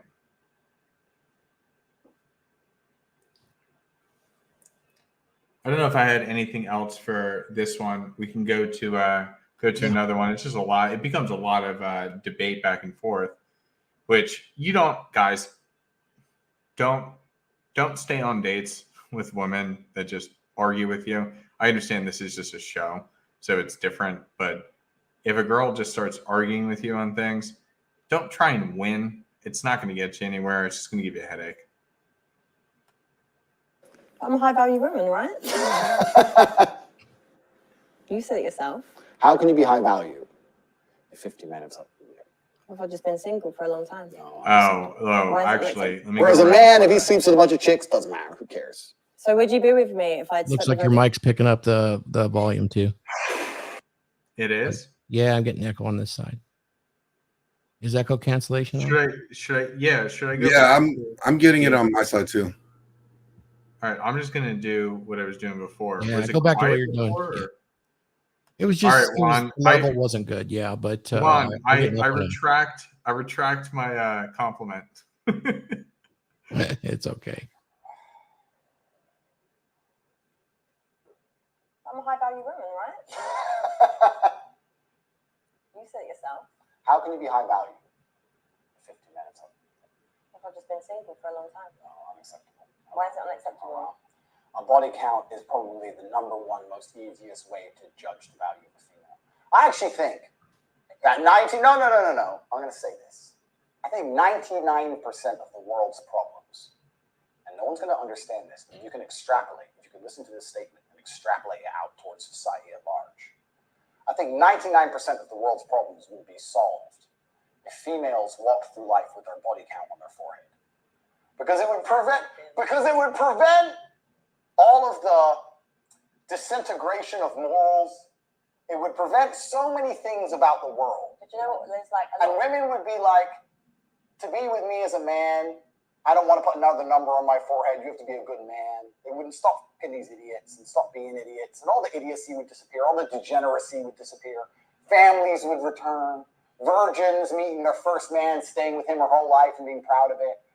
Couldn't we go back to such a beautiful age? All we have to do is start putting numbers on girls' foreheads. We could fix everything. that attitude is disgusting. It's not about women. Okay. That was great. This was the That first was time I epic. heard him say that. I think it is brilliant because it's true. Like, women don't want to have high body counts, and guys don't want women with high body counts, and she can't accept it. Well, she can't accept it because she believes fundamentally that they are on the same level. They're equal in retrospect. She recognizes that they're different, but she still thinks that they're equal, and thinking that if she slept with 50 guys, that she should still be accepted as if she slept with one guy. You know, like her value doesn't diminish, and she doesn't understand it at all. It's interesting, like when Fresh and Fit were talking about it the other day, and just me thinking about it myself. Like, you think Kim Kardashian, like, she's in her 40s now. She's had multiple children with multiple men. She's been married a few times. She has a sex tape on the internet. Nobody's going to treat her seriously. And that's not a knock against women. It's just reality. It's the same thing. Well, I mean, really, it women don't understand that we don't care about their level of success, but we do care about their experience sexually and their body count. Because if everybody's seen what you got and everybody could watch it online, or everybody has experienced it, why would I want to just be one of everybody else? Like, I don't want everything everybody else had. That's nothing valuable. I want something that nobody else had, because that makes it valuable. It's the scarcity that makes it valuable. Yeah. And that's why when you have a woman of class and elegance that's on your arm, it actually elevates your social status. She provides that. And I know that Tate and other things has talked about that very much so, as a woman providing value beyond just her raw agency. You know, in providing value to him, she actually enhances his social abilities by being a woman like that of class. Interesting. There's a lot of women that have that, shall we say, slut phase. Yeah. Mr. Sensei, ERP Sensei. There we go. Absolutely. That's a point that we didn't just touch on, and I'm glad you brought it up, because you're absolutely 100% right. That wasn't the question. The question is about sleeping with 50 women. And she said, well, what if I've been single for a long time? That wasn't the question. It was not. Brilliant. Beautiful. We got a smart audience. We really do. I know we do. I love these guys and gals. Love you, Coca. That's true. Okay, let's play this through. I don't know if there's anything more on this, but then I got other ones as well. Actually, you know what? Let's just go to the next one that I got here. Unless anybody has anything else to say on that. All right, good to go.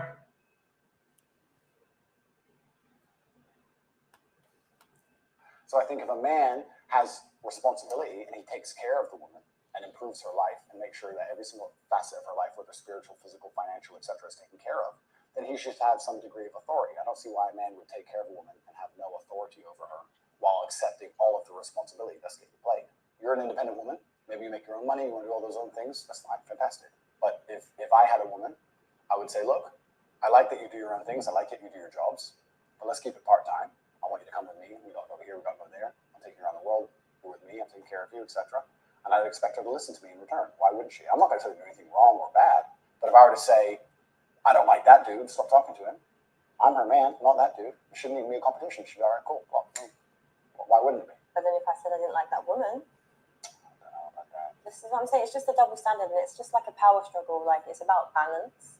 Like, You know, and this is the thing. Like, I feel a lot of women could give you that life and be like, do you know what? He can have a girlfriend. He can. There's so many people that are into that. I'm not even saying, no, I'm not a No, but cheater. I'm saying there's people that are into that. Correct. But I'm not a cheater. I don't want anyone to think this is about me. I'm talking about in general. But do you think women want to sit here and look? This is 100% projection.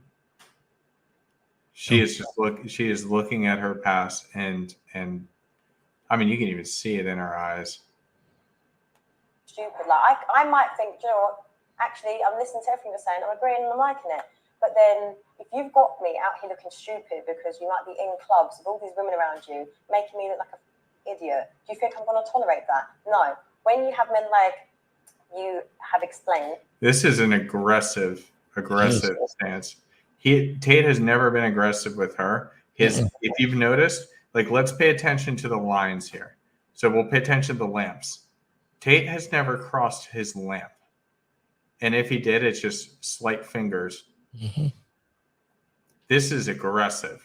This is a great video for illustrating this. Yeah, this is unbelievable to me. It's it's as if you're trying to prove a point to the world that you're this great man that has all these options and you're so successful. I agree. And it doesn't work I like agree that. with you. If there was a man, which is not me, because I'm a one-woman man, but if I'm a there man was of God. man who decided to have multiple girlfriends, his approach certainly wouldn't be sitting down and saying it the way I'm saying it. The point I'm trying to make is, I think that the idea of a man having a girlfriend who he loves and maybe sometimes stepping out is not nearly as offensive as the idea of a woman having a man she loves and sometimes stepping out. It's wild. She has an extreme need to be right in her paradigm for which she was conditioned throughout schooling, social constructionism, and university, and feminism, of course. It's crazy. Let's I will go say- on. Go ahead. I was going to say that this is kind of interesting. I've never watched this. I've got to go back. I need to watch this whole thing. I wish in interviews that they had a camera on. I always love it's the best situation is a camera on one person, the other person, one camera on both of them. His self-jet, it's really interesting. When he's doing his apex thing, he's not doing this, and he's doing over this, and he's lightly just whatever. Now, once you see, if you went into this movement, where you see people doing this, like they're going to wash their hands or they're getting ready for a meal, that's called self-soothing. Self-soothing when you get into Andre, could you show that? Could you show that once more? I just put you full screen. Okay, so thanks, man. So what it is that when he's his move, I have to do a whole body language thing on this, but anyway, so he has this very, I don't know if I'm doing it right, but he has this where his hand is over one piece, right? And he's not doing this, he's not doing this, he's not doing this. He's not doing self-soothing. He's doing it in place where he's thinking and he's just lightly caressing part of I don't know if it's the front or the back. I got to watch. And I've seen three positions and that he's doing. And what he's doing, he's thinking it, and he's actually going through this analytical. You're actually seeing the emotional part of the brain and the logical side of the brain, and saying, how do I come up with good metaphors? Okay, which is brilliant. So Andrew, if you watch this, awesome, dude. Then when he brings his hand down, he goes onto the table. He does this ... which is you would say the engineer and the architect or the grammar person in the brain, and he goes ... It's like step one. What it is, we need step one, we need step two, and we need step three, and then we need two, we need three. And it's very interesting to watch that when he crosses his. Where some people some classic body language stuff say once you cross your arms, that means defensive. I'm putting it at guard. It can be. But what he's doing is you have to actually take it to and make it congruent with the person is actually saying. Don't go for the generalization. What is the person demonstrating? So by him doing this thing, like, okay, but he's not like, how am I going to beat her or whatever? She's completely relaxed, which I love. So I'm going to put that in. He's relaxed. He's cool, calm, and collective.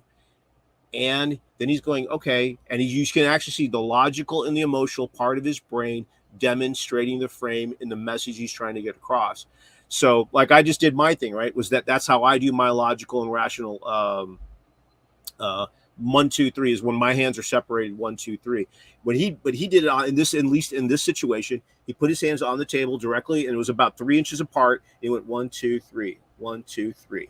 And he was totally relaxed, even though when his hands are kind of crossed like to here, I forgot what arm was what side was over what, but he's not really, he's just kind of like he's relaxed though. That's what I'm saying. He's relaxed. When she crossed her arms previously, where she was like, and then when Thor said she was the most defensive and her arm was all the way outstretched, that is an aggressive unconscious act.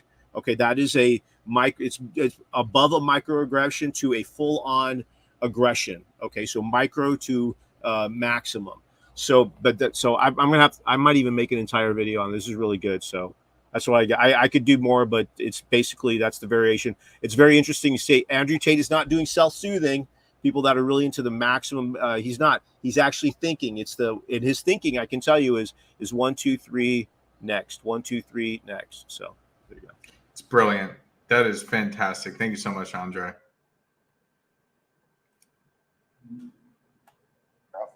If you're going to start sleeping with other dudes or whatever, then it's your problem. Baby, it's your problem. It's like your problem. But if you're going to be loyal to me still, then I take care of you. But if you're going to start saying, oh, no, I got a new man now, cool, he can pay the bills, it's not my problem. No, when you have a child, that's your responsibility. No, but if you want to start sleeping with other dudes, then it's his problem. It's an accident, right? So you shouldn't be punished in life, and the child's absolutely not innocent. I would take care of you completely, and I'd take care of the child completely. And I'd always want to be the child. But if you were to say now, after let's say a year or 2 years, whatever, I have a new man now, blah blah blah blah. I'm like, all right, cool. Kids with me twice, 2 days a week, whatever it is. I'll make sure the kids looked after. But I'm not financing you in another man's lifestyle. I'm not just sending money to your bank at random and just making sure that you and this dude, whoever he is, are going on holiday and whatever. I'll take care of the child while he or she is with me. And I'll always see the child. And if you have a new man, you have a new man. You ain't my problem anymore. You can pay your own rent. No, but It ain't my problem. you still need to cover some sort of responsibility there. It's not. But he said that he would cover the responsibility. He said he would take care of the child. Some Asking sort. to pay my whole rent. I'm just saying. Okay, some sort. Yeah, but some sort is a reasonable what you're balance. saying, I agree with what you're But saying. they're gonna come along and say, "Oh, you're rich. Give me 10 G's a month," and you're fucking some next dude. The answer's no. Yeah, but with that scenario, how do you know women aren't going to try and trap you? I'm not a fool. You're not a fool. That is fantastic. I'm not a fool. I'm not a Yeah, fool. definitely a chess player. He's thinking ahead. If you noticed right at the end of that clip, they both clasped their hands to their guards were up right at the end. The very end, if you notice, they both Some clasped. next dude. The answer's Yeah, no. but with that scenario, how do you know women aren't going to try and trap you?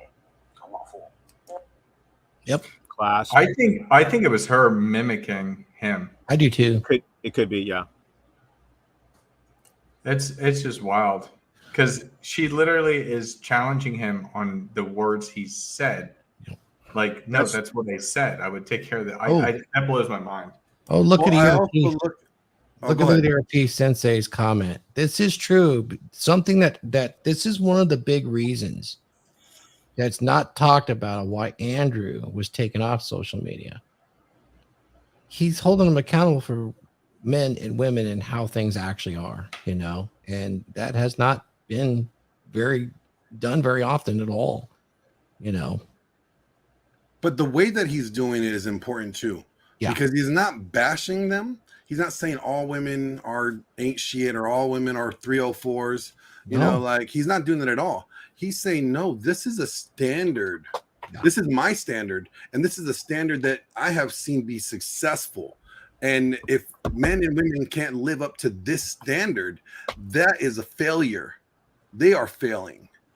And he's doing it by helping the men understand, which is really interesting, and it terrifies a lot of the real solid. I mean, they banned him for no violations at all, no policy violations. Well, I have to say it hurt my feelings, so I'm glad. That's the bottom line. It's a feeling thing. They can't really. I mean, they articulate it by saying he's dangerous, but the real danger is in what? Did he hurt some feelings? I don't even. I don't know. I really don't like the conspiracy thing of thinking that it's trying to get control. But I really do think it's feelings, and they don't want to deal with the public outrage, because dude, there are so many people that have said stuff about Andrew that are completely unfounded, and there's no proof of, just because they've heard one thing or saw one TikTok. I just can't. I don't understand. Like I keep asking my girlfriend about this. I'm like, I really don't think I'm getting smarter, but it's either I'm getting smarter or the world is getting stupider. The world's getting stupider. Trust me. That's the way I look at it. But I want to say something about this whole scenario, this issue with Andrew, is that it's a combination of both.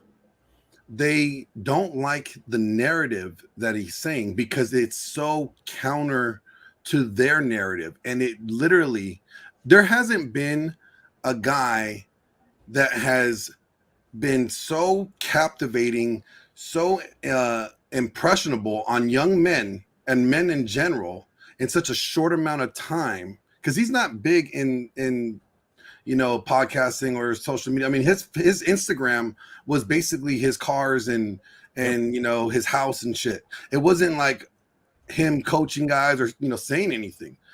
Okay, so he's made such a huge impact in such a short amount of time.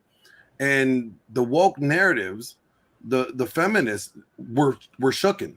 They didn't like it because they don't want to have anybody that impactful really affect and imprint on young men and change them from their views of how men should be, because they've worked way too hard pushing, Me Too, pushing toxic masculinity. They put a lot of work into socially conditioning men to where they are now, that anybody like Andrew coming out and making that type of impact is a huge threat and needs to be taken out. And I will say this, Huds, it's not a conspiracy. It's a fact. Living here in California, it's a fact. DIE has been in place for 8 years now. It is a fact. You're seeing the impact of it on all the big techs now being revealed. It really, really is.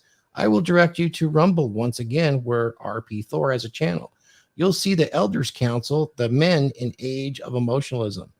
It's a must see. Episode 5 of the Elders Council, which is now the DragonShip, we discussed emotionalism, and we had a 17-second clip of a woman going crazy emotionally and a man responding in an extremely violent manner.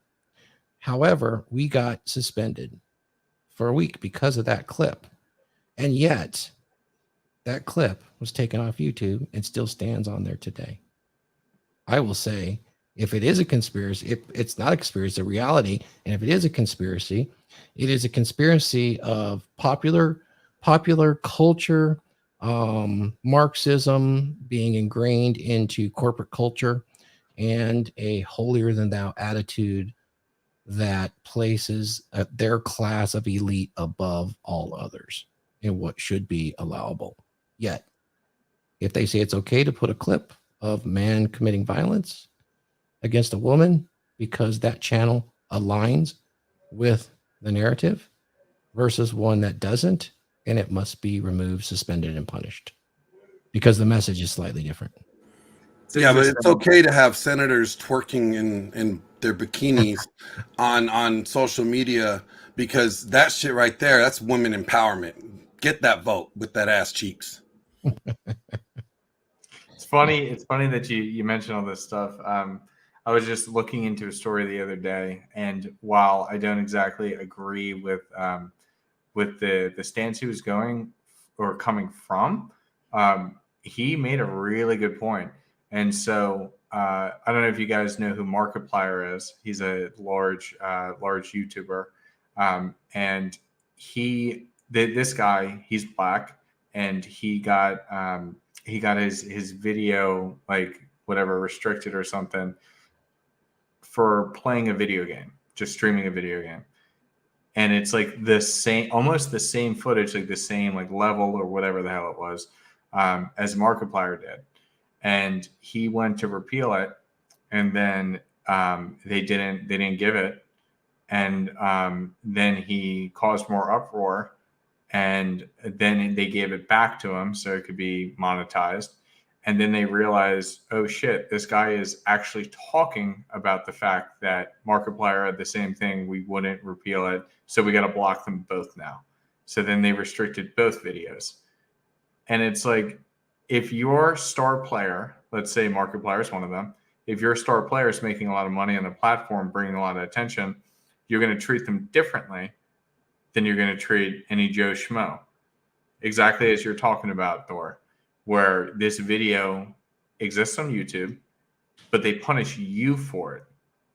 Mm-hmm. It's ridiculous. Yeah.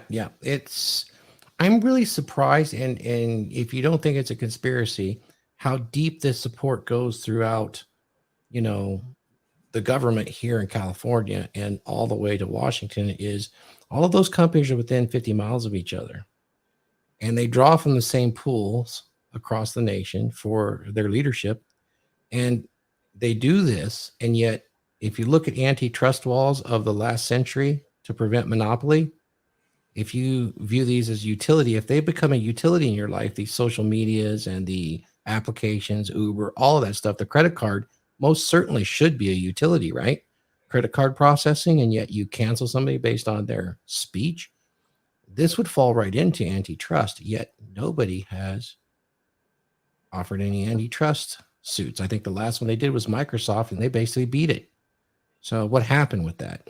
The political will is definitely not there because the narrative belongs with those in charge. I think it would actually qualify for antitrust monopoly issue. Hey, I want to say something about, is the world getting stupider? Okay. I don't think the world's getting stupider, but what they're doing is they're controlling you through fear. And if you're in survival mode, okay, and you have nothing to survive against, because the reality of it is we all have pretty easy lives for the most part. And the Western world, or the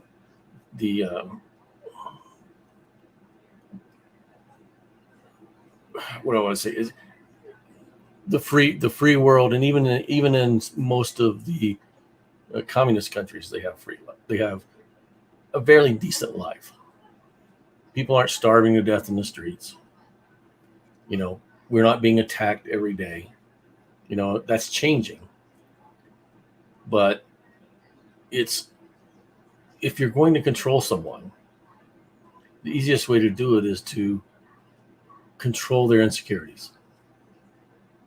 That's what cults do. They prey on insecurities.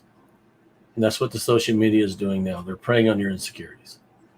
By being able to control and manipulate your insecurities, they can control and manipulate you. Propaganda 101. So if you rise above that, then you're not able to be controlled. So they use twofold. They control your insecurities, and they also control your comfort level. And that's through materialism. By having those two control mechanisms on you, they can control the way you vote, they can control the way you think, they can control your perception of yourself. And what we do is we ask men to change their perception of themselves. And by changing the perception, they gain freedom.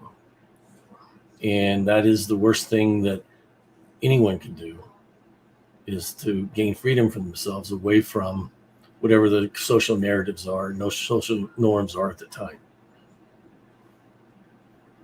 So are we getting stupider? No. I think we're developing a society of more fearful people. And the fearfulness forces them to react emotionally. And by acting emotionally, they can never become enlightened, and they can never change. They can't change their belief systems and those kind of things. Well, Raith, wouldn't you say like being afraid of something that you not knowing really if you should be afraid of it is kind of stupid? Like, you know, like I was scared of underneath my bed as a kid for no reason. But then once I look underneath my bed, I realized I have nothing to be afraid of. And I thought I was stupid for being afraid of my shoes underneath my bed. So, I mean, isn't not knowing or not seeing if you should be afraid of that, if that's something that you should worry about, kind of stupid? If you're not aware of something, all right, and let's face it, most of society isn't aware of what they're doing. If you're not aware of something, that doesn't buy into your intellect or your ability to think. It buys into the emotionalism that we live in today. Okay? By controlling your emotions, and one of the ways they control your emotions is through creating non-rational or non-rational fear against something. Okay? Just take the current, crisis. If the Republicans come into power, they're going to destroy democracy. Now, there's no proof of that, but then they start giving you all these examples of how that's going to happen. And those examples can be, from an emotional standpoint, reasonable. But from an intellectual standpoint, are they? It's not that we're getting stupider, it's that we're not exercising rational intellectual thought anymore. And by not doing that, we're willing to take what anyone tells us as true. I would say that if what's happening in the world is that we're becoming less rational, and we're becoming less intellectually comparative. We can't compare this and that anymore, because if we do, that means that there's something wrong with us. We have to buy whatever the social norm is. You know, that's where we're at. My hope is that we reach young men and women, if they watch the show, to say, hey, that doesn't meet the standard that I want for my life. And that forces change. Yeah, so we're at a point where in society we don't really question the information given. We just tend to follow as the orders come. Right. There's no thought about or validation. We're not validating what we're being told. We're just accepting it. Yeah, like there's no trust but verify aspect at all. There's Right. no trust but verify. It's just okay. Right. That doesn't make us any less intelligent. But what it does do is it plays on the controlling of our emotions. Okay. Yeah. Yeah, When I you see talk that. about school shooters and stuff, and why young men are doing that now that they've never done it before, it's because there's no rational comprehension of what the result would be. It's all emotion. Yeah. Well, and also, I mean, the whole school shooter thing, it has been has risen over the years. I mean, I think the first one that I remember was Columbine, and I think I was in high school at that time. And since then, we've had, I don't know how many, at least 100 at least so far I could think of. Maybe not that much, but since then, society has feminized boys. I remember getting suspended for fighting off school grounds after school, but as soon as the school heard about the fight, I got suspended from school. Like they punished me for something they had nothing to punish me over. Right. But it was their way of saying, no, that behavior is bad. That male behavior is bad. And since then, since we have feminized boys so much, they don't know how to respond. It's like they are dealing with their hardware telling them to respond this way, but their social conditioning software this way, and then they just break. Right. And that comes back to, and I'm bringing it back, Thor. That comes back to the understanding that emotionalism has a place in your life, but rational understanding of yourself does more good than damage to you, and that your frame exhibits that. It exhibits that pure thought of what is acceptable and unacceptable to you based on those beliefs and values. We're trying to give that power back to young men. Well said. Well said. Before I play this last clip here, I do want to give a shout out to you, Juan. I'm going to have to look into that. This is the first time we've been doing videos like this. But yes, I take back my other comment. Thank you very much. Appreciate you, man. So let's watch this last one here. She can give him love. She can give him care. She can protect his spirit. She can add peace to his life. Yeah. That's what we can add. As a romantic partner. Women can just do that as a friend. No, they can't. That is a lie. You lied to me.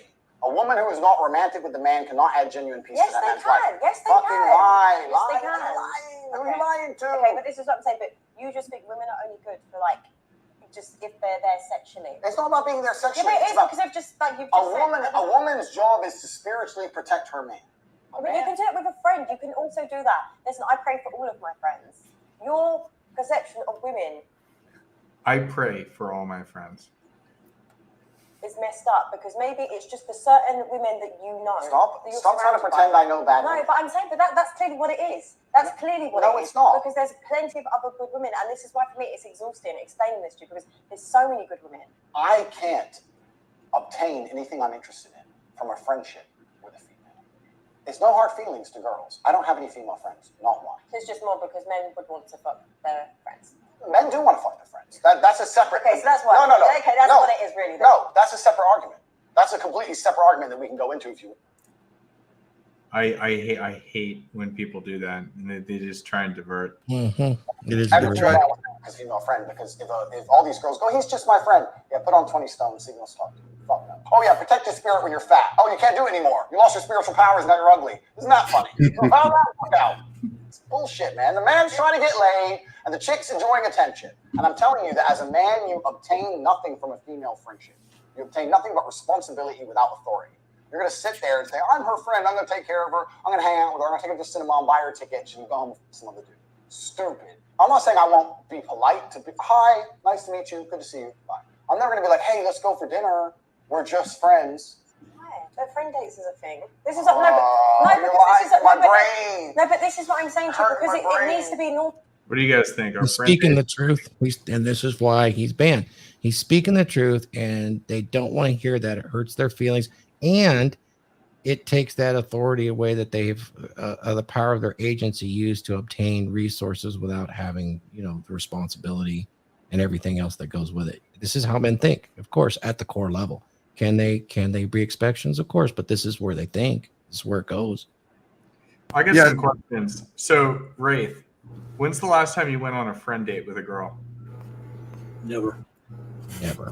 Glenn, when's the last time you went on a friend date with a girl? I've never gone on a friend date. Like I don't even really have many female friends. I know a lot of females. I've worked with a lot of females. I don't consider a lot of females my friend. Like I just don't.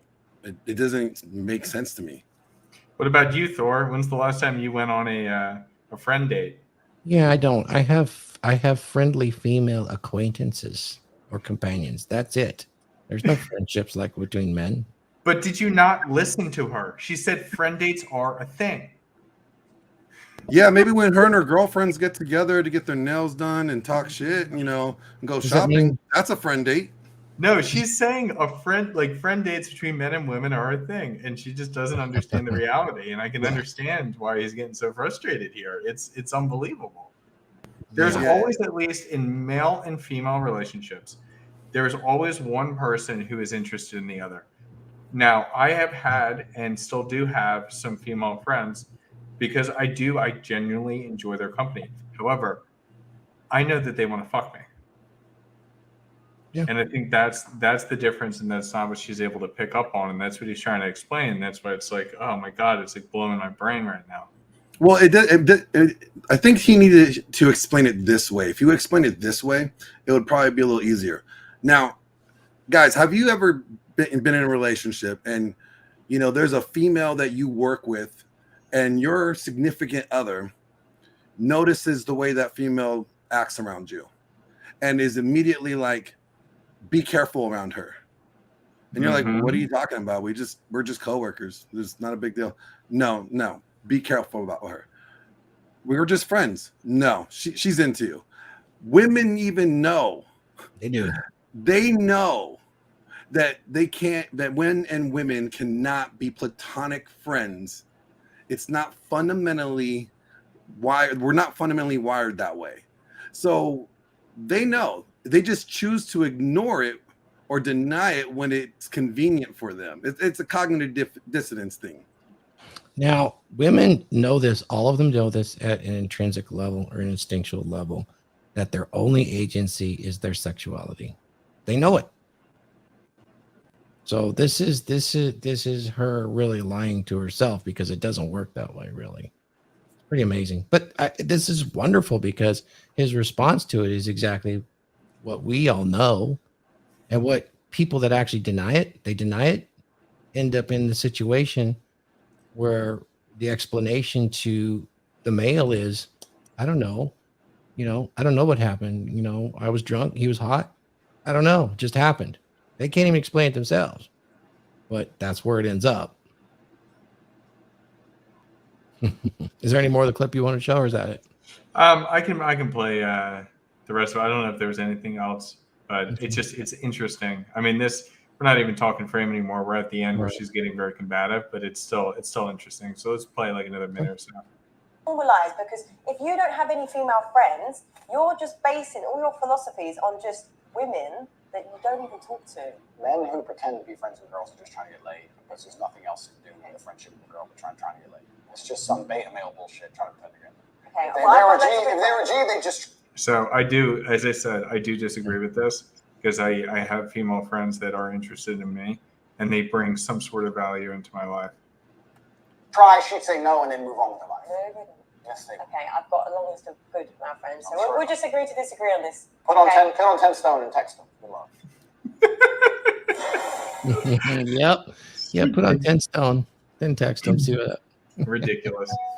But it's funny. No, I encourage everybody to take a look at this full interview and just pay attention to things as they progress, because it gets extremely, or not extremely, but it gets like over time, it gets more and more aggressive from her end. Like you saw how it began from the very beginning. He had his frame, everything was great, and she was mesmerized by him. And then as time goes on, things start to change because her beliefs are being challenged. He doesn't let go of it though. It ends pretty good, and he maintains his frame all the way through. He uses some finesse on her too, and she's smiley at the end and all that stuff. And I think she's probably quite attracted to him, but because of the setup, it's as far as it can go. And he would not really be interested in where she's at. I mean, she is just right on the wall. So, as far as anything that would be serious. Pretty interesting because it boils frame down into that microcosm where we use it every day interacting with other people. It much larger frame applies to us in our personal lives as we progress as men, but that's a really interesting way to look at it. I like that. That was really cool. Okay, let's go ahead and wrap these things up, guys. What an interesting conversation. Frame's important. Go get it. And where you go get it, Raith's a master. He can help you with this frame. If you're looking at keeping frame on your dates, what do I say? What do I do? Huds does this for a living. It's fantastic. And if you want to learn how to act, learn how to fake it till you make it. Glenn Laurence is an excellent actor. He ain't faking it, though. I can tell you that. All right. So let's go ahead and do roundtable. We will start with Glenn. Yeah. You guys, I just want to say frame is one of the most important things you need to figure out for yourself. You need to figure out what your frame is. You need to not let, popular belief or, society or the culture or your friends or anybody influence your frame. Okay. What separates strong men from weak men is that strong men have their frame. They control their frame. When everybody's telling them no, they're standing on their principles and what they believe and what they want to achieve. And they say yes, and they maintain and hold their frame, and they go against odds and they overcome. Okay. And when it comes to relationships, women will try to say like, by you wanting her to live in your frame or her living in your frame, they might try to shit test you and try to say you're controlling. No, it's not controlling. I don't want control over anybody. But I will tell you this is what I will accept. And these are the things that I will not accept. And if you do the things that I will not accept, we will not be together. That's not me giving you an ultimatum. That's me telling you this is the frame that I'm in. And if you are going to be with me, this is the frame you have to adopt. And that's not control. That's setting boundaries. That's you living in your frame, not sacrificing your frame for her. And never sacrifice your frame for a piece of ass. Okay? There's a lot of ass out there. And I'm pretty sure if you are working on your muscles, you're working on your money, and you're working on your game, you will definitely find other ass. So frame is just a huge thing. And like I said, I wrote a movie about it, Mind Dates, and we're going to get it out there one way or another. So how can people help out with that? Where can they find you? How can they help out with that movie? I need to reactivate the Indiegogo because, they do the campaign for only so many days and then it, goes deactive. But I'll redo that so that people could donate there. But also, if you just want to collaborate, because I'm working with a lot of people that are in our community. So if you're an influencer and you want to have a little cameo spot or something in it, that'll be great. I want to work with you. I'm working with Savo on this project. I'm bringing him on. Of course, Thor, I'm going to have you in there somewhere. I got AV. I got Afi Kingdom, a part of the project. Paul from Apex Mindset is part of the project. So, I mean, I really wanted this film to be done by a lot of the guys in our community. So that way we're just kind of all collaborating, coming together, and just putting out the same message that frame is very important. And you need to have it in your relationships with your friends, as well as you need to have it in your intimate relationships. And as Rolo says, rule number 1, frame is everything. Always be aware of whose frame you're operating in. Always control the frame, but never give off the impression that you are in controlling the frame. I kind of botched that last part up. But Yeah, Rolo Tomasi frames everything. Perfect. Yep. Right on. Let's move on to the Hudsman. Huds? Yes, Let's sir. find you what you're So- working on, brother. And thanks for extra help on the channel. Appreciate it. Yeah, no problem, man. Absolutely. I love bringing this information out there. I love helping people. I fucking live for it. I was coming back from date night last night, and I'm like on the phone with a guy in the middle of his date, trying to help him make sure that he could recover some frame. Yeah.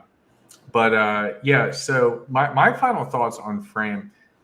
It's one thing that took a long time for me to learn. One of the easiest ways for you to start learning frame is by saying no. Now, what I mean by that is when I think of the workplace, you always have your boss telling you exactly what you need to do. I need you to do this. Can you do this? Blah, blah, blah, blah. And you always say yes. Everybody comes out of school and goes into the workplace as a yes man. Learn to be a no man. When you're able to say no, it becomes crazy the types of doors that open up, and people respect you a hell of a lot more. So that was my final thought on that. Now, what I'm working on, I'm doing that course with Andre. If you wanted to potentially join my own group, I'm going to throw out the link in the chat. I communicate everything through Instagram. So I have my own private group. I also do dating coaching. So if you have questions, anything else, and what I said before, if you go ahead and comment, I'll go ahead and get back to you if you got a question, or if you just want to message me direct on Instagram.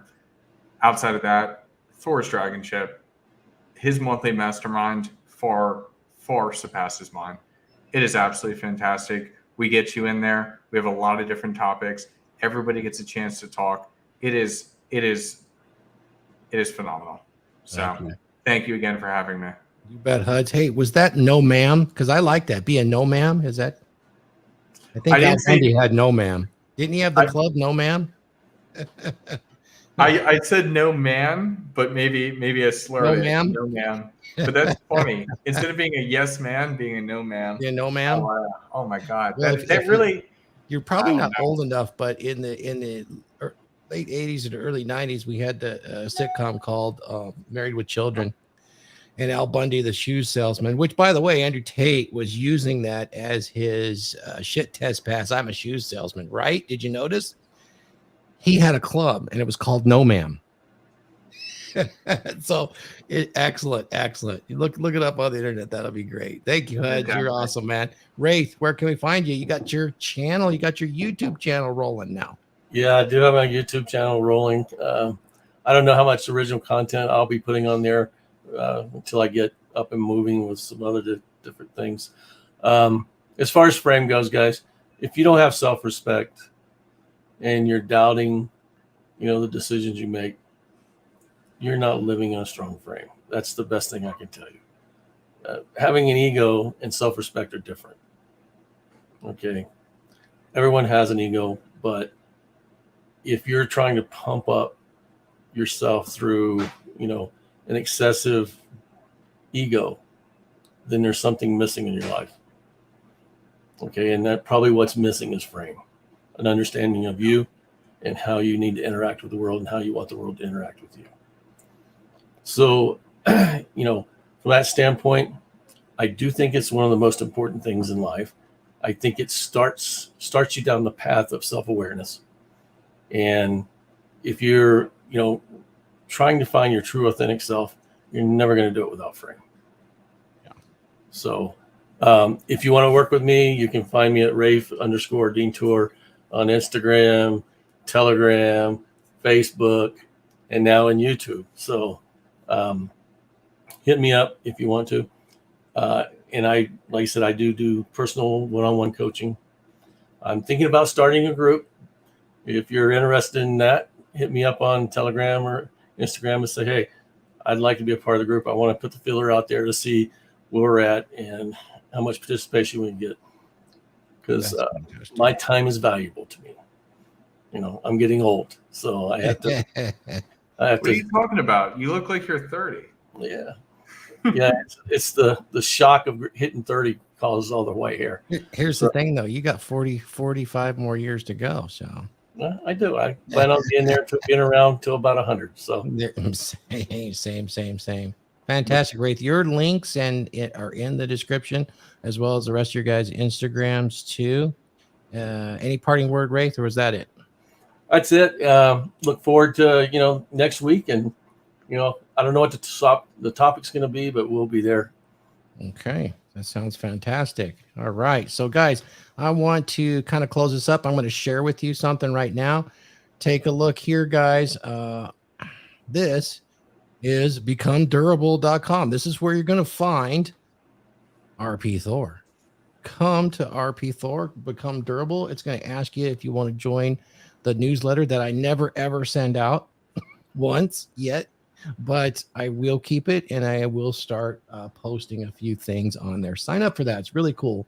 And if you want to learn and have experiences, this is where you can become a better man. There's these video lectures on here. This is all the content uncensored. This is where you're going to see the receipts of our life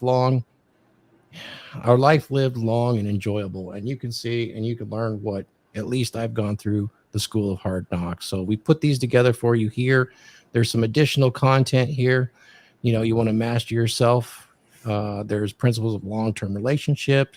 There's also, once you've kind of have been in a long-term relationship and things don't go so well, we'll put on a cure to a sexless relationship. This is really the advanced so-called dread game, which is unlike anything else you've ever heard. It is not the sexy hardcore part, but it's the actual work that you have to do to bring it back. I think you'll find that super interesting. And as you go on, there's hourly consultation, and then there is the DragonShip monthly membership. You want to become a power lineman, you can do that as well. I work with the guys, and I show them all the unions and the schools in which to qualify and certify in order to enter a craft apprenticeship and make some big money. We talk about the Book of Odin here, some wisdom there. No gym, no time, no problem. You want to stay in shape and you want to do it anywhere you can. I got a video series on that, as well as some additional content from an old guy that's worked hard and made a lot of mistakes. So take a look at that. And if you would go over there and take a look here on Rumble and subscribe. If you go over to Rumble, you can actually find my YouTube banned video, which we got a week suspension for, which is labeled under the Elders Council, and it's right there. Not episode 5.1, but episode 5. And you can see the 16 seconds that we got suspended in a week suspension for, and I'm not even monetized. So probably because it used to be the Red Pill Thor channel and not RP Thor, that there's probably some eyes that look at us. So go over there and support us right there. We had some views over there, and we appreciate that a lot. So please go do that. Come look at us next time. We're broadcasting to all 5 channels. I thank the guys, and we'll see everybody next week. I'm going to take you out here with a video on Thor's Dragon Ship. Thank you, gentlemen. Skull.